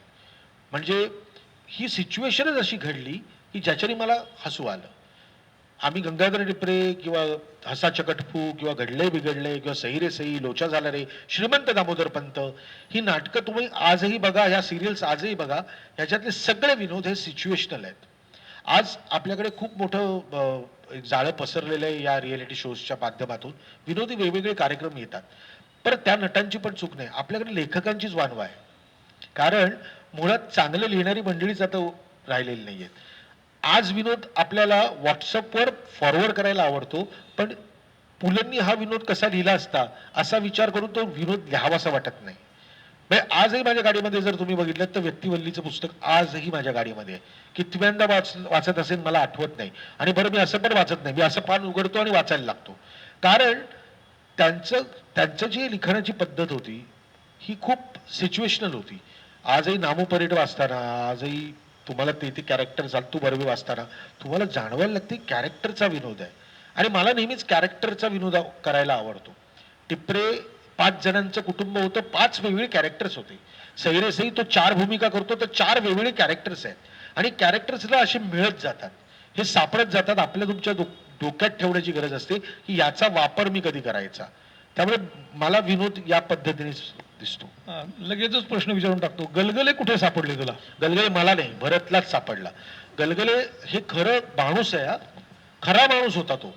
म्हणजे बालगंधर्वला प्रयोग संपला आणि बालगंधर्वच्या बरोबर समोरच्या फुटपाथवर गंधर्व हॉटेल आहे, तिथे डोसा उपमा वगैरे सगळ्या गोष्टी मिळतात. म्हणून भरत जाधव रस्ता क्रॉस करत असताना ते बाजूला माणूस होता आणि जो मोठ्याने बोलत होता, गलगले गलगले उजवीकडे बघा, शाब्बास, गलगले उजवीकडे बघितलेलं आहे, गलगले चला पुढे चला, थांबा थांबा थांबा, मागे मागे मागे, गाडी आली गाडी आली, असा माणूस होता. आणि ते भरतनी त्याकडे बघितलं आणि ते त्यांनी इतकं लक्षात ठेवलं की आम्ही आमच्या गप्पांमध्ये त्याला गलगले करायला लावायचे, गलगले करून दाखव ना, गलगले करून दाखव ना. त्यावेळेस आम्ही असं ठरवलं होतं की हे ना एका योग्य पिक्चरमध्ये कॅरेक्टर आपण वापरायचं. आणि त्यानंतर काही दिवसातच मी सही लिहायला घेतलं होतं आणि मला असं वाटलं की त्या सहीमध्ये गलगल कॅरेक्टर करेक्ट जातं. सो बरोबर गलगल कॅरेक्टर हे तिथे पोचलं आणि ते लोकांना आवडलं. याच्यातूनच एक प्रश्न निर्माण होत असता की आधी कॅरेक्टर दिसतं आणि मग कास्टिंग होतं, की आधी ठरतं मनात की हे नाटक भरतसाठी करायचं आणि मग त्याच्यावर लेखन होतं? नेमकी प्रक्रिया काय आहे? काय आहे, कल्पना तुम्हाला सुचते, कल्पनेचं मग हळूहळू त्याचं रूपांतर कथेमध्ये होतं. कथेमधून तो जर मी नाटक करत असेल तर मग ते डायलॉगमध्ये यायला लागतं. मी सिनेमा करत असेल तर त्याचा स्क्रीन प्ले होतो. मग त्या स्क्रीन प्लेमध्ये आपल्याला ते कॅरेक्टर्स दिसायला लागतात आणि मग कास्टिंग होतं. हा आजपर्यंतचा नियम आहे. थोडं आता बदललेलं आहे. आता जे चालतं नाणं असतं त्यांच्यासाठी आपण विचार करायला लागतो की यांना घेऊन आपण एक सिनेमा करूया किंवा नाटक करूया, मग या कॅरेक्टरसाठी हा कॅरेक्टर करेक्ट आहे, हा माणूस करेक्ट आहे, ह्याला घेऊया. पण श्रीमंत दामोदर पंत जर नाटक सगळ्यांनी बघितलं असेल, मला असं वाटतं, मी असं गृहीत धरतो, तर श्रीमंत दामोदर पंत हे खरं नाटक मी लक्ष्मीकांत बेर्डेंसाठी लिहायला सुरुवात केली होती. लक्षा मामाने मला सांगितलं होतं की माझ्यासाठी तू नाटक लिही. म्हणून मी एक कल्पना माझ्या डोक्यात आली आणि मी आणि भरत असे दोघं जण कल्पनेला, आम्ही बाउन्स बोर्ड लागतो ना कधीतरी, तर मी भरत अंकुश असे बसलो होतो आणि श्रीमंताची कल्पना मी सांगत असताना, मी बोलत असताना तो म्हणाला, याला मस्त कल्पना आहे. तो असा त्याच्या अंगात आजोबा येणार आणि तो गणपत गणपत तिकडे शांता. तर खरं सांगू, भरतच्या वडिलांचं आणि आईचं नाव आहे गणपत आणि शांता, म्हणजे गणपतराव आणि शांताबाई हे त्याच्या आई वडिलांचं नाव आहे. त्यामुळे पहिला प्रयोग जेव्हा झाला तेव्हा इंटरव्हलला आतमध्ये त्याचे वडील आले आणि मला म्हणाले, कारण भरतच्या तोंडी वाक्य आहे त्याच्यामध्ये, गणकत कानफार फोडीन वगैरे, तर इंटरव्हलला ते येऊन मला म्हणाले, चांगला उद्धार करता आमच्या नावाचा. तर ते इतकं हे कॅरेक्टर सापडणं असतं आणि कॅरेक्टर कुठेही मिळतं. म्हणजे मी खरंच सांगतो तुम्हाला, असं काही असं लक्ष ठेवून करायची गरज नाही. कधी कधी असं बाजूचा माणूस असतो ना, तो आपल्याला काहीतरी देऊन जातो. म्हणजे छोटीशी गोष्ट तुम्हाला सांगतो की तुम्ही किती लोकांनी बुद्धिबळ, तुम्हाला किती लोकांना माहिती आहे बुद्धिबळ काय आहे? काय आहे बुद्धिबळ? माहिती आहे ना बुद्धिबळ? चेस खेळलाय का? कोण कोण खेळलंय? प्लीज जरा, प्लीज हात वर करा प्लीज. अच्छा, म्हणजे तुम्हाला सगळे सोंगट्या वगैरे सगळं माहिती आहे ना? म्हणजे वजीर असतो आणि राजा असतो आणि हत्ती असतो आणि घोडा असतो आणि प्यादं असतं. बरं, आता एक सगळ्यात महत्वाची गोष्ट, किती लोक इकडची दारू पितात? खूप महत्वाचा सब्जेक्ट आहे आज. याच्याबद्दल बिंदास हात वर करू शकता आणि नसेल पिता नका हात वर करू, काही प्रॉब्लेम नाही. हे बघा काका, एकदम प्यायचो, चला प्यायचो तरी वाढले. इकडची लोक कित्येक लोक असतील, पण सर बुद्धिबळ आणि दारू प्यालेला माणूस याच्यामध्ये साम्य आहे. आणि हे साम्य मला सापडलेलं आहे, हे कन्फर्म सापडलेलं आहे. म्हणजे कसं असतं, सर बुद्धिबळ असतं, तुम्हाला माहिती आहे प्यादं काय असतं, तर दारू नसेल कोणाला कबूल करायचं, पण दारू पिणारी माणसं तर तुम्ही बघितली असतील, पिणारी तरी बघितली आहेत की नाही? हा, तर एक पेग म्हणजे एवढीशी दारू पिणारा माणूस आहे ना, हा प्यादासारखा असतो. म्हणजे तो असं एक घर चालतो, शांत उभा राहतो, चेहऱ्यावर भाव असतात की आपण दारू प्यालोच नाही, आणि मग तो असं शांतपणे घरी जातो. 2 पेग म्हणजे एवढे 2 पेग पिणारा माणूस आहे ना, हा ना उंटासारखा असतो. म्हणजे तो असा तिरपा थोडासा चालतो आणि मग थोडासा तिरपात चालतो असा. 3 पेग पिणारा माणूस आहे ना, हा घोड्यासारखा असतो. म्हणजे तो मग 1, 2, 2.5 थांबतो, असे 2.5 घर चालत चालत घरी जातो. 4 पेग पिणारा माणूस आहे ना, हा वजीर असतो. म्हणजे तो असा जातो, असा असं असं असं असं असं असं फिरत असतो. आणि त्या दिवशी जो टाईट असतो ना, तो राजा असतो. म्हणजे तो एकच घर चालतो आणि म्हणतो मला कोणीतरी घरी सोडा यार.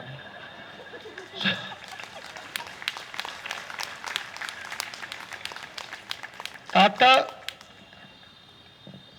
कोणीच कबूल करत नसेल, पण इकडचे जेवढ्या भगिनी आहेत, माता आहेत, उद्यापासून अगं घोडा आला, आज उलटच झालेत, हे होणार, हे होणार. आणि त्यावेळेस माझी आठवण येईल तुम्हाला. थँक्यू. फार सुंदर. अ, एक वेगळा प्रश्न, परत आपण सिनेमाकडे जाऊया. अगोबाई अरेच्च्याचं ते मनातलं ऐकण्याचं जे काही प्रकरण आहे ते कसं सुचलं? म्हणजे ह्या आता हे जर लक्षात आलं आपलं तर. नाही, मेल गिब्सनची एक फिल्म आहे what woman wants, he film होती. त्याच्यात त्या माणसाला बायकांच्या मनातलं ऐकू येतं. पण ना इंग्लिश फिल्म होती ना, त्यामुळे ना त्यांची फिल्म ही खूप बोल्ड होती. म्हणजे बेडरूममध्ये त्याला कुठे कोणाबरोबर जरी असताना त्या बाईच्या मनातलं ऐकू येणं, हे सगळं असं थोडंसं लाऊड होतं सगळं. मला ती कल्पना आवडली होती आणि मलाही कसं वाटायचं ना, की नेहमीच बायकांना म्हणजे बायका बायका खूप बोलतात, पण कधीतरी मी असं बघायचो ना, की बाई माझी बायको पण फार माझ्याशी बोलत नाही, कधी कधी शांत असते. तर मनात काहीतरी तर चालू असेल ना, म्हणजे मनात काहीतरी तर विचार असेल, आणि हेच मला कळलं तर म्हणून मग मी त्याचा स्क्रीन प्ले त्या पद्धतीने लिहिला आणि अगबाई अरेच्या 2004 साली आला. मला कित्येक लोक विचारतात की तुला बायकांच्या मनातलं खरंच कळतं का? आणि आणि मला हळूहळू ते असं वाटायला लागलं खरंच कळायला लागलंय की काय मला.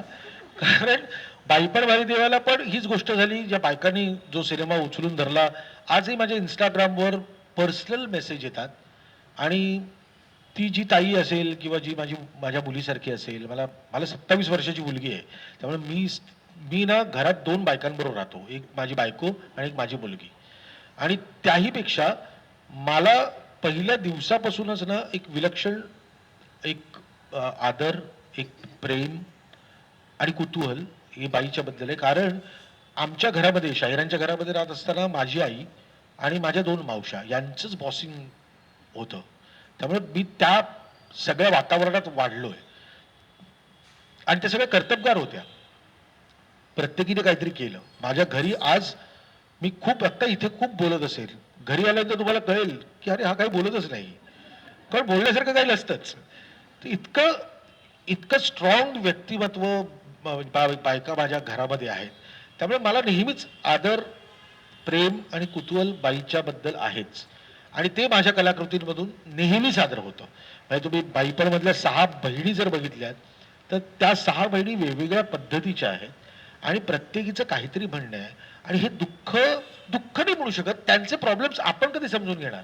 माझं दुर्दैव काय माहितीये, बाईपण तर मी खरं पुरुषांसाठी केला होता, की त्यांनी बघावं तर ते बाई कशी या सगळ्या गोष्टीमधून जाते याचं भान येईल.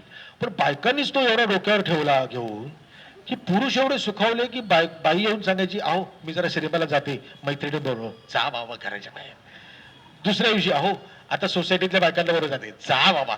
त्यांना किती 2-2, 3-3 तास बाई आपल्या घरामध्ये नाहीये याचा आनंद होत असेल.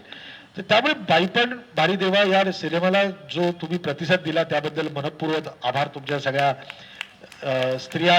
स्त्री वर्गाचे. पण आता एक सिनेमा माझा 16 जानेवारीला येईल, अगं अगं सुनबाई काय म्हणताय सासूबाई. निर्मिती सावंत आणि प्रार्थना बेहरे असे सुनबाई आणि सासूबाई आहेत. हा सिनेमा नक्की तुमच्या घरातल्या पुरुषांनाच घेऊन बघा, कारण तो सिनेमा फक्त सासू आणि सुनेचा नाहीये, तो अख्ख्या फॅमिलीचा सिनेमा आहे. की सासू आणि सून हे रिलेशन एक्झॅक्टली कसं असू शकतं आणि कसं असायला पाहिजे. शिकवायचं काम नसतं ते, एक कल्पना सुचते आपल्याला आणि आपल्याला असं वाटायला लागतं ही कल्पना ही माझ्या मनातली आहे, ही मला रिलेट होते. कारण माझ्या घरामध्ये माझी बायको आहे, पण माझी आई पण आहे. आणि त्या दोघींचं एक कोल्ड वॉर जे पद्धतीने चालू असतं, घरातल्या 98 घरामध्ये तर हे कोल्ड वॉर नक्कीच चालू असतं. 2च घरी असतात ज्यांना दाखवतात की कोल्ड वॉरला पण असतंच, म्हणजे 100च्या 100 घरामध्ये असतात. अगबाई अरेच्या भाग 2 आला तसा या 6 महिलांना घेऊन परत 2 भाग काढायचा विचार आहे का? नाही, अजून हे काही चांगलं नाही. चाललंय नाणं म्हणून म्हणतो. नाही, मुद्दा असा आहे की ना, अगबयारेच्या भाग 2 सिनेमा चालला नाही. कारण लोकांना लोकांना रिस्पॉन्स चांगला आहे म्हणून नाही नाही नाही, अगबाईला चांगला रिस्पॉन्स होता, पण अगबाई 2ला नव्हता रिस्पॉन्स. मला काय वाटत होतं, अगबयारेच्या चे मी 5 भाग करावेत, हे पंचेंद्रिय असावेत. म्हणजे पहिल्या भागामध्ये तुम्ही जर बघितलं तर त्याला मनातलं ऐकू येतं. माझ्या दुसऱ्या भागामध्ये होतं की त्या बाईने पुरुषाला कोणाला स्पर्श केला तर त्याचा अपघात होतो. तिसरा मी त्याच्या सुगंधाबद्दल करणार होतो, म्हणजे वास घेणे. अशी चौथा होता. असे मी 5 जे आपले पंचेंद्रिय आहेत याच्यावर मला अगबाई करायचा होता. पण लोकांच्या मनामध्ये असं झालं होतं की अगबाई पहिला गेल्यानंतर दुसरा येतोय, म्हणजे आता याला पक्ष्यांच्या मनातलं ऐकू येणार, आणि त्यामुळे लोकांनी त्याच्याकडे पाठ फिरवली होती. त्यामुळे मी ना त्या गोष्टीपासून शिकलो की ब्रँड किती मोठा असला तरीही लोकांना काय वाटतंय याचा विचार करून सिनेमा करूया. त्यामुळे ज्या क्षणी बाई पण भारी देवाची कथा तशी येईल आणि मला काहीतरी करावं असं वाटेल आणि लोक हे बघू शकतील असं मला वाटलं तर मी करीन, नाहीतर परत अगोबाई 2 सारखा धोका आहे. साधारणपणे तुझी जी सिनेमाची चाकोरी आहे त्याच्या बाहेरचा सिनेमा तो म्हणजे शाहिरांवरती आलेला सिनेमा. शाहिरांची स्मृती अखंड राहावी हा त्याच्या मागचा हेतू आहे. पण तुझ्या मनात आणखीन काही होतं का की शाहिरांवरचा सिनेमा यायलाच पाहिजे? काय ना, बहुजन समाजातले होते शाहीर. लोकांना प्रचंड आदर होता, लोकांना प्रचंड प्रेम होतं त्यांच्याबद्दल. त्यांची सगळी गाणी लोकांना माहितीची आहेत. त्यांचं कार्य महाराष्ट्रात लोकांना माहितीच आहे. पण आपल्याकडे हळूहळू काय झालंय माहिती आहे ना, की कुठल्याच गोष्टीचं डॉक्युमेंटेशन नाहीये. म्हणजे माझे आजोबा ग्रेट आहेत हा मुद्दा नाहीये. शाहीर साबळे यांनी महाराष्ट्रासाठी खूप काही केलं हे महत्वाचं आहे त्यातलं. पण हे बाबांचं जे बाबा मला वाटतं 2015 साली गेले, 2016 साली नंतर काही लोकांनी नावच काढेलात. त्यांचं जन्म दिवस असला, त्यांची पुण्यतिथी असला, काही कोणाला पडलेली नव्हती. लोक आपली पुढेच चालले आहेत. परत 2023 हे जन्मशताब्दी वर्ष होतं. तर 2020 पासूनच माझ्या मनामध्ये अस्वस्थता निर्माण झाली की माझी मुलगी त्यांची पणती आहे म्हणून तिला शाहीर साबळे माहिती आहेत. पण हिचं जनरेशन आणि हिच्या नंतरचं जनरेशन यांना शाहीर साबळे कसं माहिती असणार आहे? बरं, आता मी पुस्तक काढून देऊ शकत नाही कारण ती मुलं पुस्तक वाचण्यामध्ये इंटरेस्टेडच नाही आहेत. तर मी काय करू शकतो, तर मी ना एक सिनेमा करू शकतो जो त्यांच्या जन्मशताब्दी वर्षामध्ये आपण लोकांसमोर आणायचा. महाराष्ट्र शाहीर नावाचा सिनेमा मी माझ्या पैशाने, ना सरकारकडून काय पैसे मिळाले, कुठली ग्रँट मिळाली नाही, मी आणि संजय छाबरिया एव्हरेस्टचे यांनी दोघांनी मिळून हा सिनेमा केला, लोकांसमोर आणला.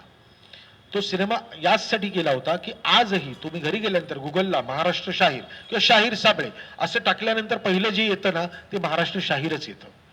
हे आयुष्यभर लोकांच्या पुढच्या पिढीच्या स्मरणात राहील, हे माझा स्वार्थ होता. आणि दुर्दैव बघा काय होतं की ज्या दिवशी सिनेमा लागला त्या दिवशी केरळा स्टोरीज नावाचा सिनेमा लागला. आणि आमच्या मराठी सिनेमाला केरळा स्टोरी हा प्रोपगंडा फिल्म असल्यामुळे, त्यांना फुकट ते सिनेमा लोकांना दाखवत असल्यामुळे त्यांना उत्तम थिएटर्स मिळत होते, कारण गर्दी होत होती. आणि हळूहळू महाराष्ट्र शाहीर 1 मेला महाराष्ट्र दिनाला मी सिनेमा काढला होता, महाराष्ट्र शाहीर साबळेंच्या नावानी किंवा महाराष्ट्राबद्दल काहीतरी सांगणारा. पण सिनेमाला गर्दीच नव्हती. पण आज तो ॲमेझॉन प्राईमवर उपलब्ध आहे, आज तो स्टार प्रभावावर लागतो. आज कितीतरी लोक अशी आहेत की ज्यांनी सिनेमा पाहिलाही आहे आणि ते मला खूप मनापासून बोलतात. मी खरं सांगू का, फायदा तोट्याचं नुकसान नसतं. माझा प्रॉब्लेम काय माहिती ना, किती लोकांनी हा सिनेमा बघितला. कारण लोकांनी सिनेमा बघणं महत्वाचं आहे, त्याच्यातून मला किती पैसे मिळत आहेत हा दुय्यम मुद्दा झाला. पण महाराष्ट्र शाहीर हे मात्र मी एक शिवधनुष्य उचललं होतं आणि स्वामींच्या कृपेने ते मी पूर्ण करू शकलो. महाराष्ट्र शाहीरसाठी कास्टिंग करताना म्हणजे आपण जर आज अंकुशची प्रतिमा पाहिली सिनेमातली की एक मराठीतला चॉकलेट हिरो आमचाच विद्यार्थी आहे, पण तरी सुद्धा साबळेंच्या भूमिकेसाठी, शाहिरांच्या भूमिकेसाठी तू कसं काय अंकुशला निवड, म्हणजे काय क्रायटेरिया होता तुझ्या मनामध्ये? एक तर शाहीर साबळेंचा आवाज लोकांना माहिती आहे, हा दिसताना पण ते दिसत होते, पण असं तरुण पण त्यांचं कोणालाच माहित नाही आहे. आणि जुने फोटोज बघताना मला माहिती होतं की त्यांची जी शरीरयष्टी होती किंवा त्यांचा तो अख्खा जो एक त्यांचं एक व्यक्तिमत्व होतं ते करेक्ट अंकुश बरोबर जात होतं. मी त्या दिवशी तुम्हाला ते सगळे फोटो पण दाखवले अंकुशचे आणि बाबांचे. आणि राहिला 60 नंतरचे, मग ते तर आमच्या मेकअपचं कमाल होतंच. आणि दुसरं, अंकुशही लोकधारात होता, त्यामुळे अंकुशनेही बाबांना खूप जवळून बघितलंय. त्यामुळे बाबा कसे आहेत हे त्याला माहिती होतं आणि बाबा काय करू शकतात की कसे वागू शकतात, बोलू शकतात. मी तर कम्प्लिटली एन्सायक्लोपीडिया होतो, कारण मी त्यांच्या घरात दुसऱ्या दिवसापासून राहत होतो आणि 23 वर्ष मी असंच बघत होतो या माणसाचं. त्यामुळे आत्ताही मी जेव्हा जेव्हा कुठलं सादरीकरण करतो तर माझ्या हातवारे वगैरे या सगळ्या गोष्टी खूप बाबांसारखे येतात. तर ते सगळं रक्तात आहे, त्यामुळे ते त्याच्यासाठी खूप सोपं होतं. आणि मला तर करेक्ट अंकुश, आणि आजही अंकुशने ते प्रूव्ह केलं. त्यावर्षी सगळी पारितोषिकं अंकुशला मिळाली, त्यामुळे अंकुशने प्रूव्ह केलं की तो उत्तम काम केलं त्याने. सुरुवातीला वाटत नव्हतं की अंकुश या भूमिकेसाठी? नाही अजिबात. मला राज ठाकरेंनी सांगितलं होतं अंकुश कसा, मग मी त्यांना फोटो दाखवला आणि ते म्हणाले करेक्ट आहे कास्टिंग, बरोबर आहे. राज ठाकरेंबद्दलच्या पण तुझ्या काही आठवणी आहेत असं मला, नाही, तुझ्या आता- सही पासूनच्या काही आठवणी आहेत? आम्ही खूप चांगले, आमची मैत्रीपूर्ण संबंध आहेत, जे पॉलिटिकल नाही आहेत, कारण अप्रतिम कलावंत माणूस आहे तो. आणि त्यांना सिनेमाबद्दल, संगीताबद्दल एवढं अफाट ज्ञान आहे की आम्ही गेल्यानंतर आमच्या ज्या गप्पा होतात तर त्या याच होतात की हा सिनेमा बघितला का, हे म्युझिक ऐकलंस का, हे असं काही, तर इतकं ऐकायला मिळतं, पाहायला मिळतं. आणि खरं सांगायचं तर ना, तेही आमच्या कामाने आनंदी होतात.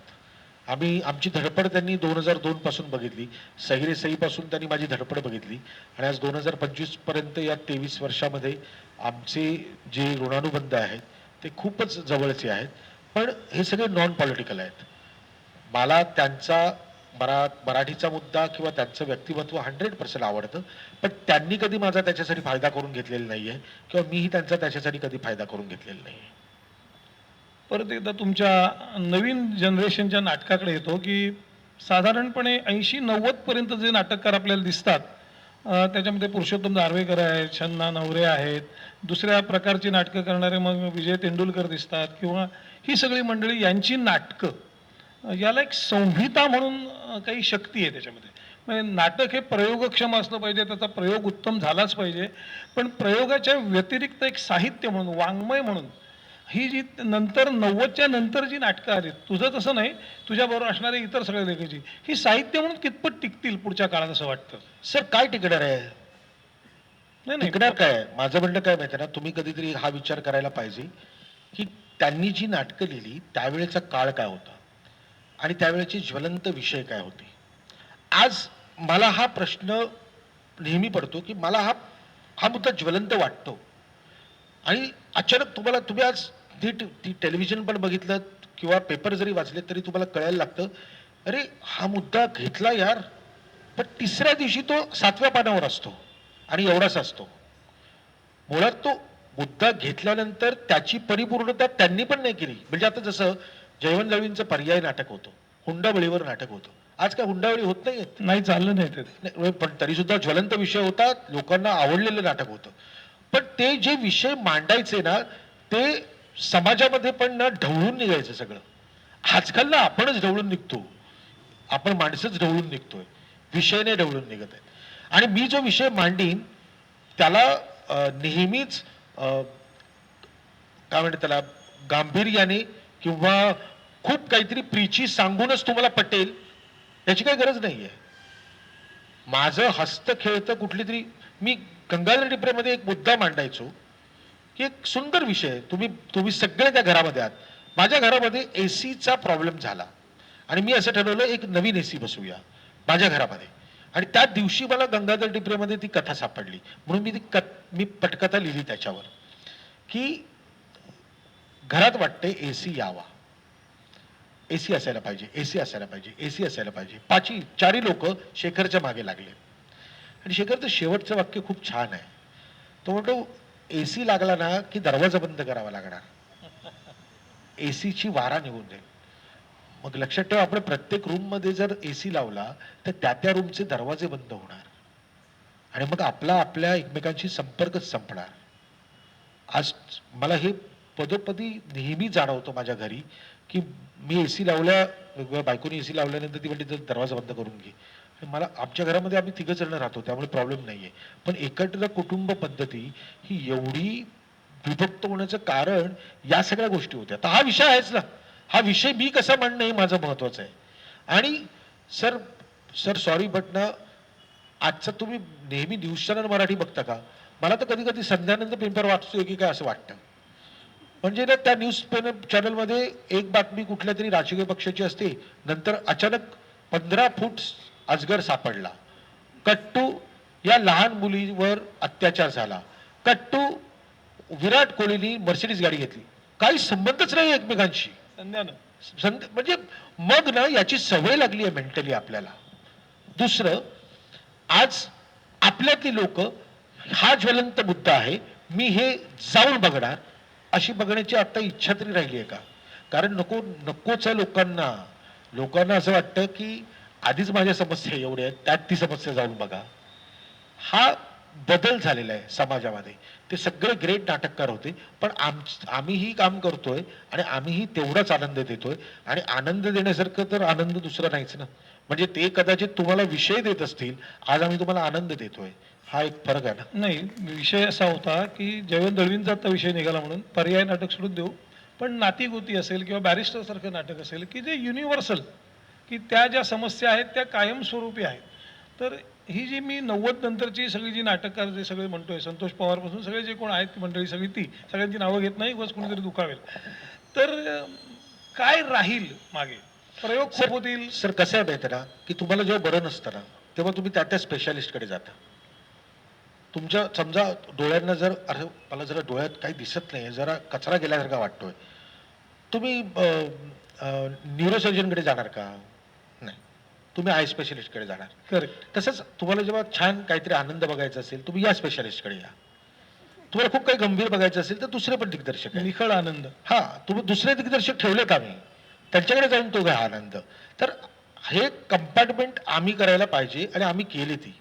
कारण आम्हीही जे केलं ते कष्टानेच केलं, नुसतेच आव नाही आणला विषय मांडण्याचा.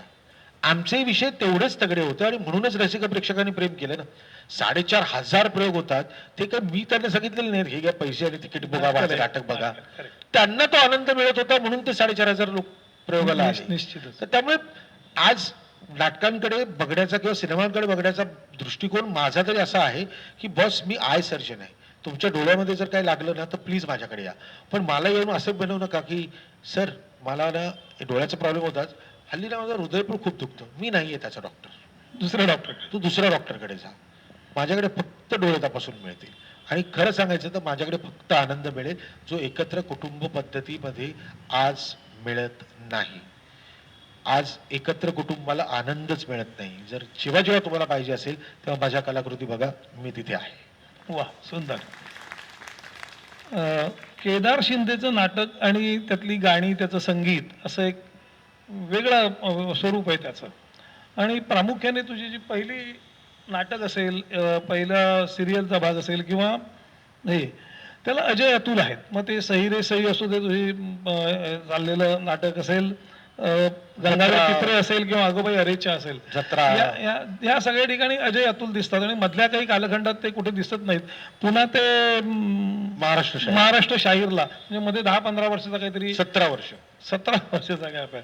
काही भांडण वगैरे झालं होतं का? भांडण नाही, गैरसमज नक्कीच झाले होते. आम्ही बोलत होतो एकमेकांशी, आम्ही काम करत नव्हतो. पण एक आहे की आम्हाला असं वाटलं की ते गैरसमज असे दूर झाले आणि आम्ही अचानक महाराष्ट्र शाहीरमध्ये एकत्र काम केलं.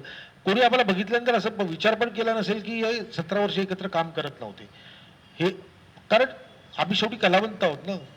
ते इकडची कनेक्शन जर बरोबर जुळलं ना तर मग सगळं काम होतं. काय असतं सर, आपण जेव्हा हळूहळू थोडं काहीतरी काम करायला लागतो ना, तेव्हा आजूबाजूची लोक पण आपल्याला घेरायला सुरुवात करतात. आणि त्या आजूबाजूच्या लोकांचं जर ऐकायला सुरुवात केली ना तर कधी कधी हे गैरसमज होतात. ते गैरसमज आमच्या दोघांकडे झाले होते, पण आम्ही त्याच्यावर छान तोडगा काढला आणि उपाय काढला आणि आम्ही काम केलं एकत्र. ह्या निमित्ताने आठवलं मला असं की अगोबाई अरेच्या जे पहिलं आलं तेव्हा शाहिरांचं वय 81 वर्ष होतं आणि त्याच्यातलं जे गाणं जे खूप गाजलं मल्हारवारी. मल्हार वारी, त्याच्या संदर्भातले काही आठवण असेल सांग ना. काय बाबा 81 वर्षाचे होते आणि मी अजयला सांगितलं की आपण बाबांकडून हे गाणं म्हणून घेऊया मल्हारवारी, कारण बाबांचं गाणं आहे ते. अजय अतुलनी त्याच्यावर संगीत साथ चढवलाय, पण मूळ जे गाणं आहे ते बाबांचं आहे. मला वाटतं 1955-56 साली ते मल्हारवारी त्यांनी केलं होतं आणि ते आम्ही घेतल्यानंतर मी जेव्हा रेकॉर्डिंगला गेलो तेव्हा बाबांचा आवाजच लागेना. त्यामुळे तुम्ही नीट ऐकलं आज जाऊन तर मल्हारवारीच्या पहिलं जे कडवं आहे त्याच्यामध्ये बाबांचा आणि अजयचा आवाज आहे, दोघांचाही आहे. 2 तास बाबा गाण्याचा प्रयत्न करत होते आणि कसं आहे की ते वय परतवेत आवाजामध्ये थोडासा बदल होत जातो आणि बाबांना तेच पाहिजे होतं. नाही यार ते येत नाही आहे, परत एकदा करूया. ते 2 तास उभे राहिलेत. मला म्हणाले काय मी त्याने केदार मला दिसतंय रे, मला पोचता येत नाहीये आवाजात. तर मी मग अजयला सांगितलं, म्हटलं अजय बाबांबरोबर तू पण गा. आणि मग मग पुढे अजयनी कंटिन्यू केलंय. याच्यात आनंद एकच होता की या निमित्ताने आज खरं तर सिनेमाच्या निमित्ताने बाबा कम्प्लिटली डॉक्युमेंटेशन झालं त्यांचं, पण या निमित्ताने तो आवाज मी कैद केलाय आणि माझ्या पहिल्या सिनेमामध्ये माझ्या आजोबांचा आवाज असणं हा माझा हट्ट होता आणि तो हट्ट मी पूर्ण करून घेतला. अशीच काही आठवण कोंबडी पळाली त्याच्या जत्रामधलं हे खूप गाजलेलं गाणं आहे म्हणून मला आता पटकन आठवलं. म्हणजे हे मल्हारवारीचं आठवलं म्हणून कोंबडी पळालीचं त्याच्याबद्दल काय असेल तर सांग. सर कोंबडी पाळीचं गाणं खरं सांगू का एका दिवसाने वाचलेलं गाणं आहे. म्हणजे काय, जर आता मला जर शूटिंग करायचं असेल आणि माझ्या सिनेमामध्ये जर कुत्रा असेल तर मला त्याचं योग्य परमिशन घ्यावं लागतं पेटामधून. मग आम्ही डॉक्टर अपॉइंट करतो, मग तो डॉक्टर तपासतो, म्हणजे मला नाही कुत्र्याला. तर तो तपासणार आणि मग त्याचं सर्टिफिकेट देणार आणि शूटिंग संपल्यानंतर पण तपासणार आणि त्याचं एक सर्टिफिकेट देणार जे आम्ही त्या पेटाला पाठवायचं आणि मग पेटा आम्हाला नो ऑब्जेक्शन सर्टिफिकेट देणार की याच्यात काही प्राण्यांना हेळसांड झालेली नाही. मी कोंबडी पाळायला गाणं केलं, तुम्ही विचार नाही करणार, जवळजवळ 150 ते 200 कोंबड्या उडावल्या आहेत. त्याच्यातल्या किती राहिल्या आहेत माहिती नाही त्यावेळेस. तेव्हा तो जो रूल होता तो नव्हता. मी शूटिंग केलं, माझं आज सेन्सॉर झालं पिक्चर आणि संध्याकाळी तो रोल निघालाय.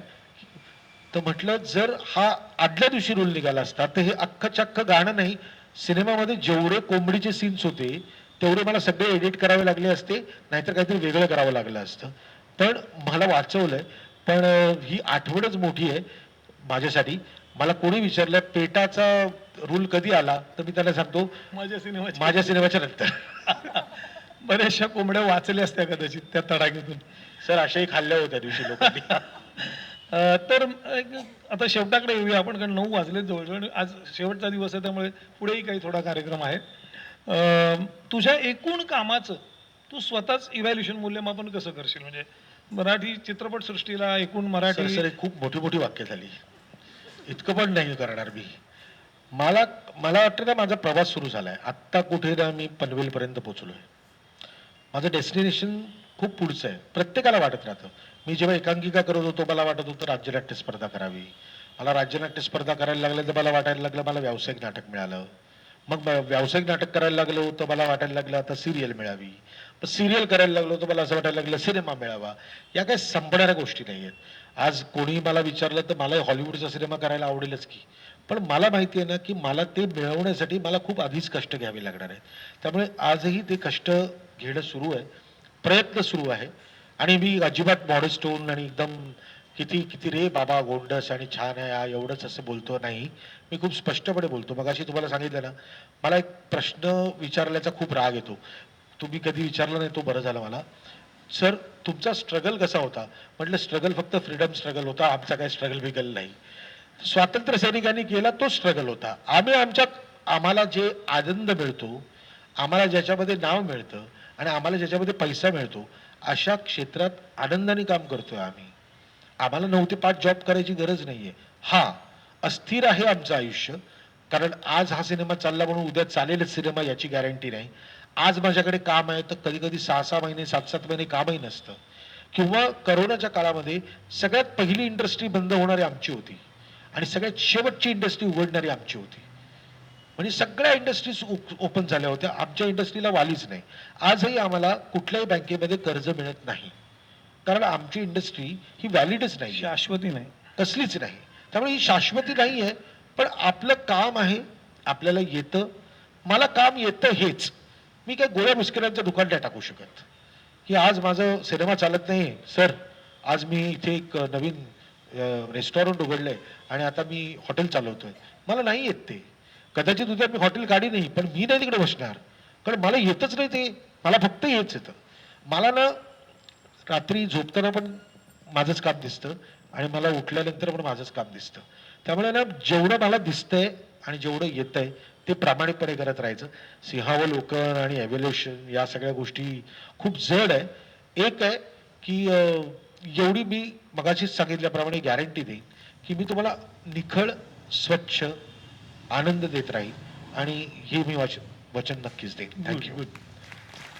2 शेवटचे प्रश्न विचारतो की नवीन प्रेक्षक घडायला हवा. आता इथे जर ॲव्हरेज वय बघितलं तर 50च्या पुढची सगळी मंडळी तुला दिसतील.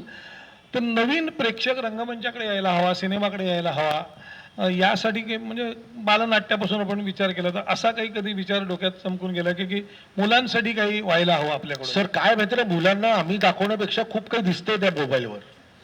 एक्सपोजरच एवढं आहे आणि जे टेक्नॉलॉजी त्यांना कळते ती मला कळत नाहीये. मला माझा फोन फक्त ऑन ऑफ व्हॉट्सअप बघणं, इंस्टाग्राम बघणं, यूट्यूब बघणं एवढंच येतं. या पलीकडे माझ्या फोनमधलं मला काही येत नाही. माझ्या मुलीला खूप काही येतं. उद्या माझ्या मुलीला मुलगी झाल्यानंतर तिला तर खूप खूप काही येईल. त्यामुळे बदलत जाणार आहे. एक आहे, मला मनापासून असं वाटतं की आपण ना आपल्या मुलांशी फक्त मराठीत बोलूया, आपण बाकी काही नको करूया. हा ते इंग्लिश मिडियममध्ये असेल याच्याबद्दल पण माझं दुमत नाहीये, कारण त्यांना जावंसं वाटतंय, तुम्हाला परवडतंय, तुम्हालाही वाटतं तो इंग्लिश मिडियममध्ये असावा, येस. पण आपण घरात आल्यानंतर त्याशी what you are doing, what is your name, tell नाही बाबा, बाळा तुझं नाव काय यांना सांग, ते जास्त बरं आहे. त्या निमित्ताने का होईना 4 शब्द त्याच्या कानावर पडणार आहेत.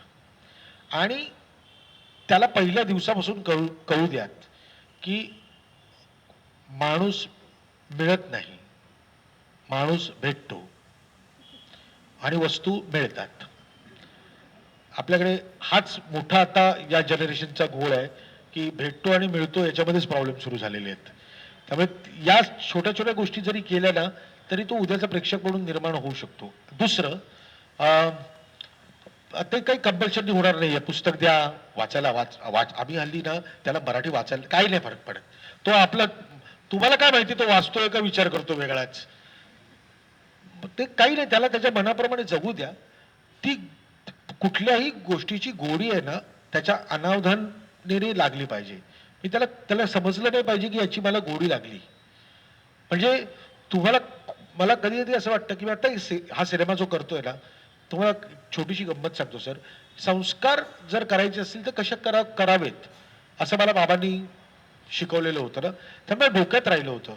तर या सिनेमामध्ये, माझ्या नवीन सिनेमामध्ये मी 4 ना जुनी गाणी घेतली आहेत आणि मी ती रिक्रिएट केली आहेत. रिक्रिएट काय, रिमिक्स नाही, अजिबात नाही. त्या गाण्याचा अर्थ, त्याची चाल, त्याची मांडणी ही तशीच असेल. फक्त हे सगळं 2025 मध्ये तुम्हाला कसं ऐकू येईल याचा विचार केला. ही 4 गाणी जेव्हा प्रेक्षक सिनेमामध्ये बघतील तेव्हा लोकांना नॉस्टॅल्जिकच फिलिंग होणार आहे. म्हणजे पहिलं गाणं त्यांचं सुधीर फडकेंचं डावं मांडून भांडून मोडू नको, हे गाणं मी घेतलंय. मी दुसरं गाणं घेतलंय हृदयनाथ मंगेशकरांचं दया घना का तुटले चिमणे घरटे. मी तिसरं गाणं घेतलंय अरुण दातेंचं दिवस तुझे हे फुलायचे झोपाळ्या वाचून झुलायचे. आणि मी 4थं गाणं घेतलंय आशाबाईंचं गेले द्यायचे राहून तुझे नक्षत्रांचे देणे. तर ही 4 गाणी घेताना मी जाणीवपूर्वक हा निर्णय घेतला होता की मला ही गाणी पाहिजेत, ही 2025 मध्ये कशी ऐकू येतील तशा पद्धतीने मांडूया. आज तुम्ही तुमच्या जर कुठल्याही पाल्याला घेऊन आलात त्याला ही गाणी नवीनच असणार आहेत. आणि ही जुनी गाणी जी आहेत ना, ही जरी घरात एक बारीक आवाजात लावून ठेवलीत ना, काही फरक पडणार नाहीये. तो येऊन तुम्हाला सांगणार नाहीये की एक काम करा, मॅडोनाचं गाणं लावा, असं काही होणार नाहीये. आणि ते नकळत होऊ शकतं आपल्याकडून. आणि छोटा उपाय मगाशी सांगितल्याप्रमाणे, तुझं नाव काय, तुझं नाव सांग, यांना इतकं छान मराठी बोला, सोपं होऊन जाईल. आता एक शेवटचा प्रश्न विचारतो जो व्यक्तिगत असेल. एवढा वेळ विचारलं ते दिग्दर्शक, कलावंत, लेखक वगैरे म्हणून. आता केदार शिंदे एक वडील म्हणून माझा प्रश्न आहे की साधारण मध्यमवर्गीय आम्ही जी सगळी माणसं आहोत ना, हे कलेकडे खूप आनंद म्हणून दूर, म्हणजे आकाशातले तारे वगैरे बघतो तसं आम्ही तारे तारका असं म्हणून बघतो. आपल्या मुलांनी किंवा मुलींनी जावं का असा विचार केला तर आम्ही 10 वेळा दचकून ए बाबा आपलं काम नाही ते असं आम्ही म्हणणारी माणसं आहोत. हे प्रामाणिकपणे आम्ही सांगतो, आम्हाला काही त्याच्याबद्दल वाटत नाही. तर तू सणाला अगोबाई अरेच्यामध्ये छोटी कलावंत म्हणून इंट्रोड्यूस केलंय आणि आत्ता तुझं जे महाराष्ट्र शाहीर आलं त्याच्यात ती आता तरुणी म्हणून आलेली आहे. तर एक वडील आणि म्हणून, आता तो सिनेमा येतोय त्याची ती प्रोड्युसर पण झालेली आहे. हा मुद्दा तसा नाही आहे. एक वडील म्हणून तुला असं खरंच वाटतं का की आपल्या मुलींनी याच कला क्षेत्रात पुढे जात राहावं? ती जाईल की नाही हा नंतरचा विषय, पण वडील म्हणून तुला काय सर, वाटतं? मी नाही, मी अजिबातच जबरदस्ती केलेलीच नाहीये. अगबाई अरेच्चाचं शूटिंग जे होतं ते माझ्या आईच्याच कॉलनीमध्ये होतं. जी बिल्डिंग दिसते तुम्हाला ती माझ्या आईची बिल्डिंग आहे. त्याचं घर आहे ना, त्याचा सेट लावला होता, पण त्या घराच्या दारापर्यंत जाणं आहे ना, ते माझ्या आईचं घर आहे. सेम जे सेट तुम्हाला दिसलंय तसंच माझ्या आईचं घर आहे. त्याच सोसायटीमध्ये माझं शूटिंग होतं. मला मुलगी एक छोटी हवी होती. आदल्या दिवशी मी माझ्या लोकांना सांगितलं होतं की मला एक 4 ते 5 वर्षाची मुलगी हवी आहे. अंकुश माझा सहदिग्दर्शक होता तेव्हा, किंवा असिस्टंट होता, त्याला पण माहिती होतं. आणि सकाळी मी जेव्हा पवईवरून माझ्या घरातून निघालो तेव्हा माझी बायको माझ्या मुलीचा हात दिला आणि सांगितली ह्याला पण घेऊन जा आज. तर मी म्हटलं काय, हिला का घेऊन जा तिकडे, शूटिंग माझं आहे, मी कामात असणार आहे. नाही नाही, हिला घेऊन जा, आजी आहे ना, म्हणजे माझी आई तिथेच राहते ना आता. तर मला खरंच असं वाटलं की हिला तिथे घेऊन जायचंय आणि आईकडे सोडलं मी माझ्या, आणि मी आपलं शूटिंग करतोय. दुपारी 3 वाजताची वेळ. मी त्या लोकांना माझ्या विचारलं, म्हटलं मुलगी येणार आहे कोण, तर फ्रॉक घालून हिलाच समोर उभी केली. म्हटलं ही काय करणार आहे. सर, तो शॉट मी घेतलेला नाही आहे, कारण मी खूप चिडतो अशा वेळेस. कारण आम जनता अशीच बघत राहते, हा आता मुलीला आहे, आता आता आरामात करेल, आता मजा करेल. तर हे फिलिंग येता कामा नये. तो शॉट माझ्या अंकुशनी घेतलेला शॉट आहे तो, त्या मुलीचा म्हणजे माझ्या मुलीचा. तर पहिला शॉट अंकुशनी घेतला. नंतर कालांतराने अशी वेळ आली की तिला असं वाटलं की मला सिनेमामध्ये काम करायचंय. तर म्हटलं महाराष्ट्र शाहीरमध्ये माझ्याच आजीची म्हणजे तिच्या पणजीची भूमिका, कारण शाहिरांची पहिली पत्नी होती भानुमती, त्यामुळे तिची भूमिका, तिचा बांधा, तिचा चेहरा ऍब्सोल्युटली तिच्यासारखा आहे. म्हणून मी तिला सांगितलं तू करशील काम, ती म्हणाली हो मी करते काम. बरं, तसंही नव्हतं की तिला आता सिनेमा लगेच आणखीन 4 सिनेमे आलेत म्हणून ती घेते. ती म्हणे मला नाही करायचं काम ह्याच्यामध्ये. ती ग्रॅज्युएट झालेली आहे, तिचं उत्तम छान चाललेलं आहे. तिला आता प्रोड्युसर व्हावं असं वाटलंय. बाईपणीच्या वेळेस ती असिस्टंट होती मला, तिने पडद्यामागे खूप काम केलं. आज तिला असं वाटलं मला फिल्म प्रोड्यूस करायची आहे, मला प्रोड्यूस करून बघायची, तर आता ती प्रोड्यूस करते. मला काय वाटतं माहिती आहे सर, तिला जे वाटतं ते मी करू देण्याचा प्रयत्न केलाय. म्हणजे कुठेही असं ना, सॉरी मी एकदम वेगळा विषय बोलतो. माझं लग्न 23व्या वर्षी झालं. मला मध्ये थोडं म्हणायचं असं, हे सगळं झालं, मला परत माझ्या प्रश्नाचं उत्तर येत नाहीये की केदार शिंदे या बापाला असं वाटतं का की आपल्या मुलींनी सिनेमाच्या क्षेत्रात यावं किंवा या कलेच्या, केदार शिंदेच्या सिनेमात यावं की नाही हा वेगळा विषय. का नाही वाटणार सर, का नाही वाटणार. नाही, एका म्हणजे मला माहिती नाही म्हणून म्हणतो डॉक्टर, की- एका डॉक्टरला आपला मुलगा डॉक्टर व्हावा म्हणून वाटतंच की. एखादा लॉयर असेल त्याला असं वाटतं ना की आपली मुलगी लॉयर व्हावी, किंवा एखादा शिक्षक असेल त्याला असं वाटतं की माझ्या या मुलांनी शिक्षक व्हावं. हे नॅचरल आहे. आमच्या मध्यमवर्गाच्या मनामध्ये सर, मी जे- मध्यमवर्गीयच आहे, तुम्ही मला कुठे नका ठेवू. अरे नाही, कलेच्या क्षेत्रातला खूप उंच असं काही नसतं सर, काही नाही. तर सर, आम्हाला problem- सारखी भीती असते की आपल्या सर, मुली इकडे सर, पाठवायच्या. उद्या तुम्हाला मी माझ्या घरी नेऊन ठेवतो, सगळी EMI तुम्ही भरा, मग तुम्हाला कळेल किती मध्यमवर्गीय आहे मी. असं काही नाही, हे सगळं ग्लॅमरस चित्र तुम्हाला दिसतंय. अच्छा, हा, माझा विषय मी कंप्लीट करतो. मी 23व्या वर्षी लग्न केलं, मला 25व्या वर्षी सणा झाली, आणि आज 25 वर्ष, ती 25 वर्षाची झाली तेव्हा मी 50 वर्षाचा झालो. मी अजून 10 वर्ष तर काम करू शकतो, नक्की. 60 पर्यंत नक्कीच. मी माझ्या मुलीला अजून 10 वर्ष दिलेली आहेत. तुला जे काय करायचं ते कर. तुला सांगितलेलं आहे की 60 पर्यंत मी तुला सांभाळीन, त्यानंतर मग तू तुझं. पण आज जे काही ती कमवते ते तिचं ती कमवते, तिने गाडी घेतली, तिचा हप्ता ती भरते. मी तिला हे सांगितलं की बाबा तुला ना जेवायला मिळणार नाही अशी तर गोष्ट नाहीये, त्यामुळे तू तुझ्या मनासारखं काम कर. मला घरी बाबा जेवण द्यावंच लागतंय, त्यामुळे मला हे काम करावंच लागतंय असले हाव आणू नका. तुम्ही तुमच्या मनाप्रमाणे जगा. आत्ता प्रोड्यूस करताना सर मी काही मदत केलेली नाही तिला. झी स्टुडिओजनी ही फिल्म घेतली, सगळे कॉरेस्पॉन्डन्सेस आणि सगळ्या मीटिंग्स या तिन्ही जाऊन केलेल्या आहेत. माझे झी मध्ये उत्तम संबंध आहेत. मग झीचा प्रमुख होता, त्यांनी मला फोन करून सांगितलं तुझी मुलगी सॉलिड आहे यार. त्याला 6 वर्षाची मुलगी आहे. तो म्हणतो आज मला कळतंय रे की मुलीला कसं पुढे ट्रेन करायचं. Thank you very much. म्हटलं काय नाही, तिला तिचं जगू दे. तिने उडी मारली आहे ना, पडू देणार नाही, एवढी मी तुम्हाला गॅरंटी देतो की मी पडू देणार नाही. पण मी असं तमाशा बघत बसणार नाही, पडते पडते असं नाही होणार. पण ती धडपड तिला करायला लागेल आणि ती धडपड केल्याशिवाय तिला काहीच नाही मिळणार. मला माहिती आहे की मला काही धडपड करावी लागते आज पण, त्यामुळे मी इतकं छान काहीतरी करण्याचा प्रयत्न करू शकतो. तिने पण धडपड केली पाहिजे, तरच छान काहीतरी होईल. धन्यवाद. बराच वेळ झालेला आहे आणि खूप छान प्रश्नोत्तर झाले असं मला वाटतं. या लोकांना काय वाटतं ते नंतर आपल्याला सांगतील प्रत्यक्ष भेटून. पण खूप आनंद झाला की मगाशी सुरुवात म्हटली तसं की सादाला प्रतिसाद देऊन तू आलास आणि मनापासून बोललास.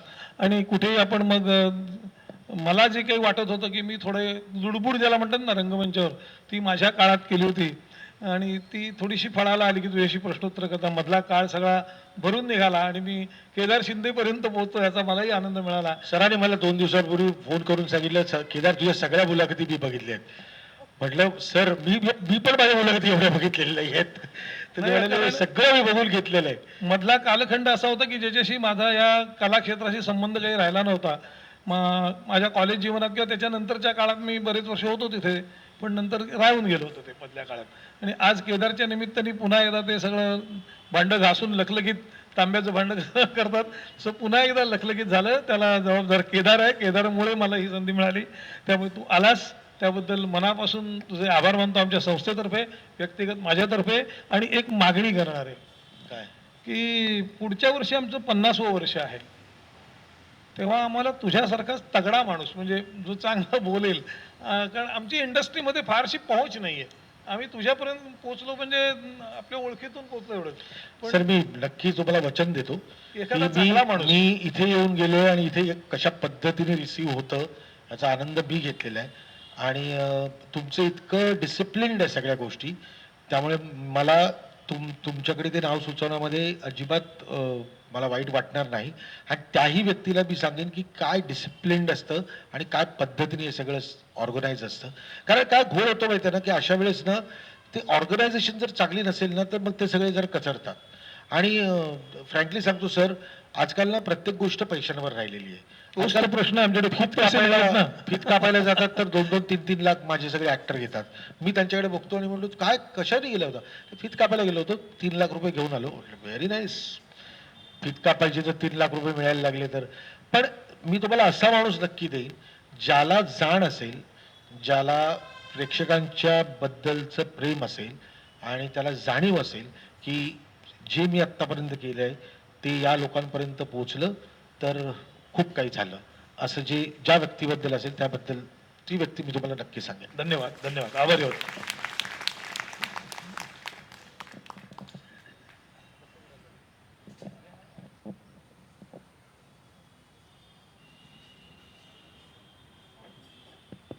हॅलो. खरं तर समारोप करायला मला सांगितलं होतं, पण मला 2 खूप मोठ्या अडचणी आहेत. त्यातली पहिली सगळ्यात मोठी अडचण आहे की समारोप व्हावा हे मलाच वैयक्तिकरित्या वाटत नाही आहे. त्यामुळे ही सगळ्यात पहिली अडचण. आणि दुसरी अडचण अशी आहे की एखादं भाषण असतं किंवा व्याख्यान असतं तर मी आपण त्यातनं काय धडे घेतले वगैरे असं म्हणून समारोप केला असता. आणि आज एक शिक्षक आणि एक विद्यार्थी स्टेजवर असल्यामुळे धडे मिळण्याची शक्यता खूप जास्ती होती खरं तर. पण तसं काहीच नव्हतं. इतक्या मोकळ्या आणि छान गप्पा तुम्ही दोघांनी स्टेजवर म्हणजे सर रंगवल्या होत्यात की जनरली आपल्या घरी अशा गप्पा रंगतात तेव्हा त्याचा समारोप मग चला आता कॉफी घेऊया किंवा चला आता आईस्क्रीम घेऊया वगैरे असा होतो. पण तसं काही आज मला म्हणजे माहिती नाही आहे का मला बहुधा पण मी आपलं सांगतो किंवा खूपच उशीर झाला तर मग चला झोपूया असं होतो. पण आता ती वेळ नाही आहे म्हणजे त्यामुळे समारोप काय करायचं हे मला खूप मोठी अडचण आहे.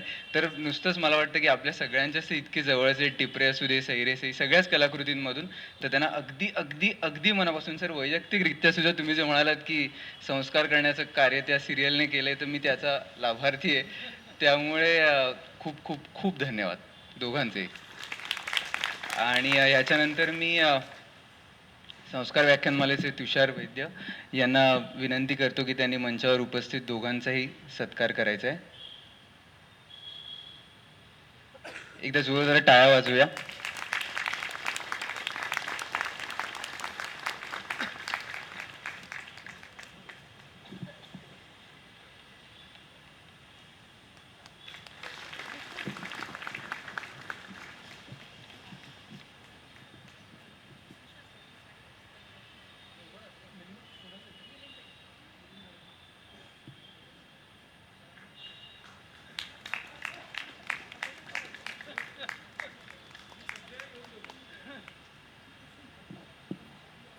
यानंतर मी आभार प्रदर्शनाच्या कामासाठी चित्रा काकू निचुरे काकूंकडे माईक सुपूर्द करतो. केदार सरांना थोडी आणखी कामगिरी की गेले 7 दिवस जो आमचा ही सगळी व्याख्यानमाला 49वी जी झाली त्याच्यात आमच्याबरोबर जी तरुण मंडळी छोटी मुलं होती की ज्यांच्यामुळे हा सगळा कार्यक्रम यशस्वी आम्ही करू शकलो त्यांचं कौतुक आपण करावं तशी मी विनंती करते. बरं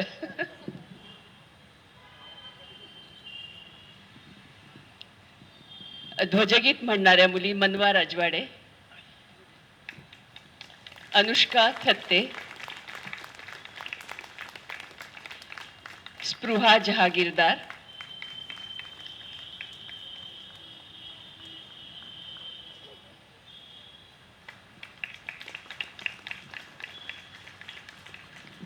स्वरा खरे,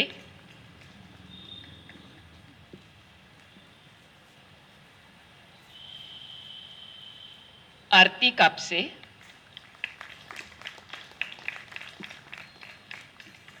मेधा जोशी,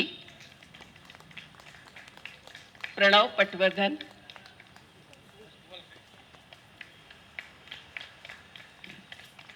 आनंद गानू,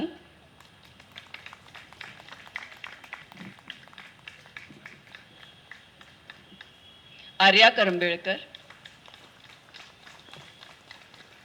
ओंकार प्रभू,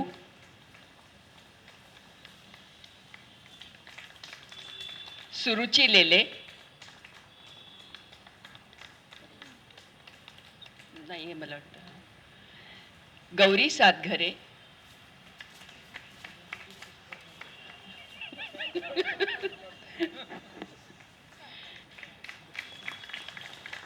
संज्ञा उपाध्ये,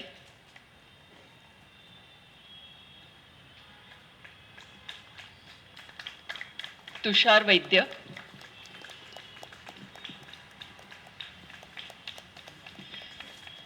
शलाकाताई नागवेकर मला वाटतं आज आलेल्या नाही आहेत. आणि आपलं आम्ही जे पोस्टर्स फॉर्ममध्ये पाठवतो अतिशय कलात्मक आणि सुंदर अशी जिनी केली ती सिद्धी कारलेकर. ती स्वतः उत्कृष्ट कथ्थक नृत्यांगना आहे, ग्राफिक आर्टिस्ट आहे आणि सिद्धी रोहन आणि त्यांची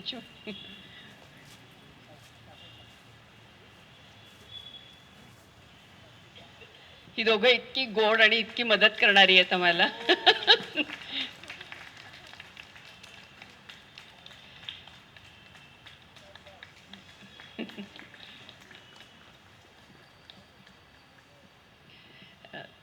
धन्यवाद सर.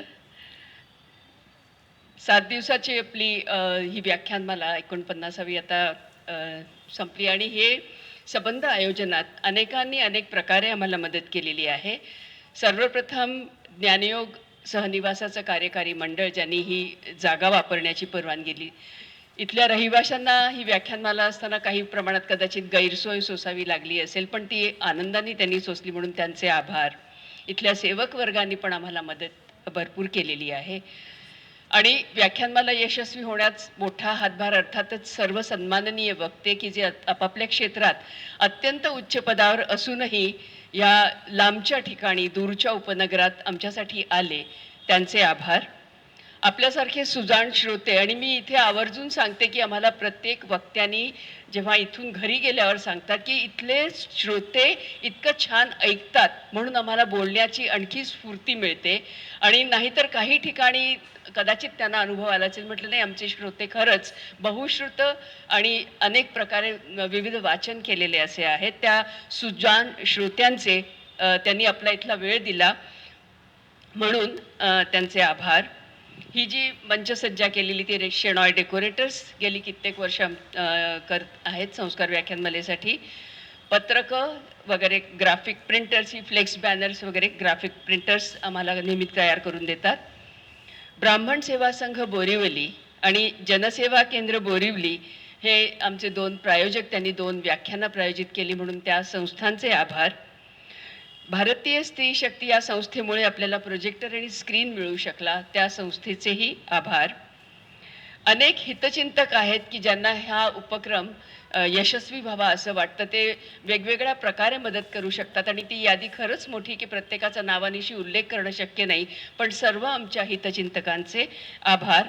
आपलं व्हिडिओग्राफी आणि फोटोग्राफी करणारा तन्मय भावे, भव्य सेठ या दोघांनी सुद्धा पुरेसा वेळ देऊन आपल्याला इथे छान व्हिडिओग्राफी करून दिलेली आहे. जे व्हिडिओज आपल्या वक्त्यांच्या परवानगीने प्रदर्शित करता येतील ते काही दिवसांनी यूट्यूबवर आपल्याला बघायला मिळू शकतील आणि काही मिळू शकणार नाही आहेत, हेही तिथेच मी सांगते.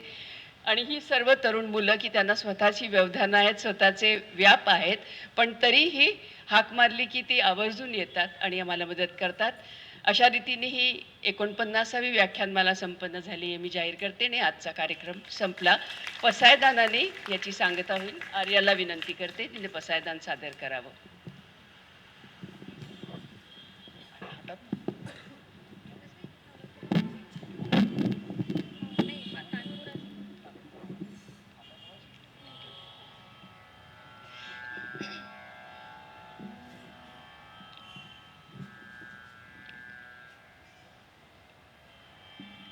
आता विश्वात्मके देवे येणे वाक्यज्ञे तोषावे, तोषोनी मज द्यावे पसायदान हे.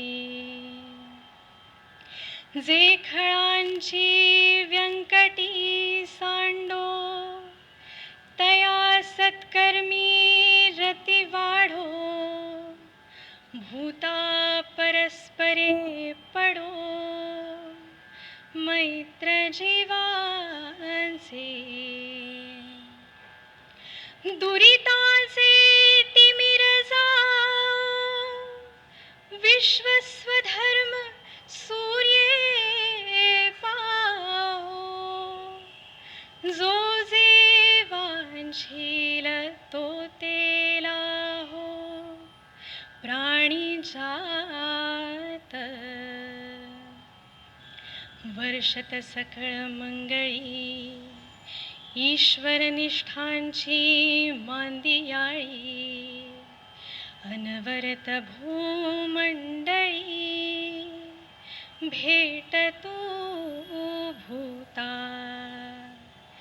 चला कल्पतरूंचे आरव, चेतना चिंतामणीचे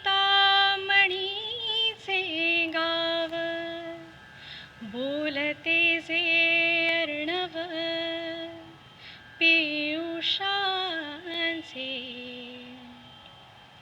चंद्रमेचे अलांचन,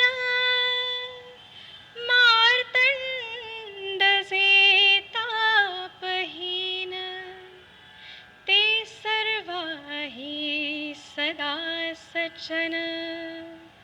सोय रे हो तू, किंबहुना सर्वसुखी, पूर्ण होनी तिही लोकी.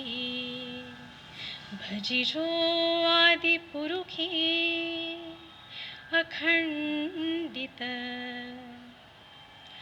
आणि ग्रंथोपजीवी विशेषी लोकीये दृष्टादृष्ट विजयी हो आवेची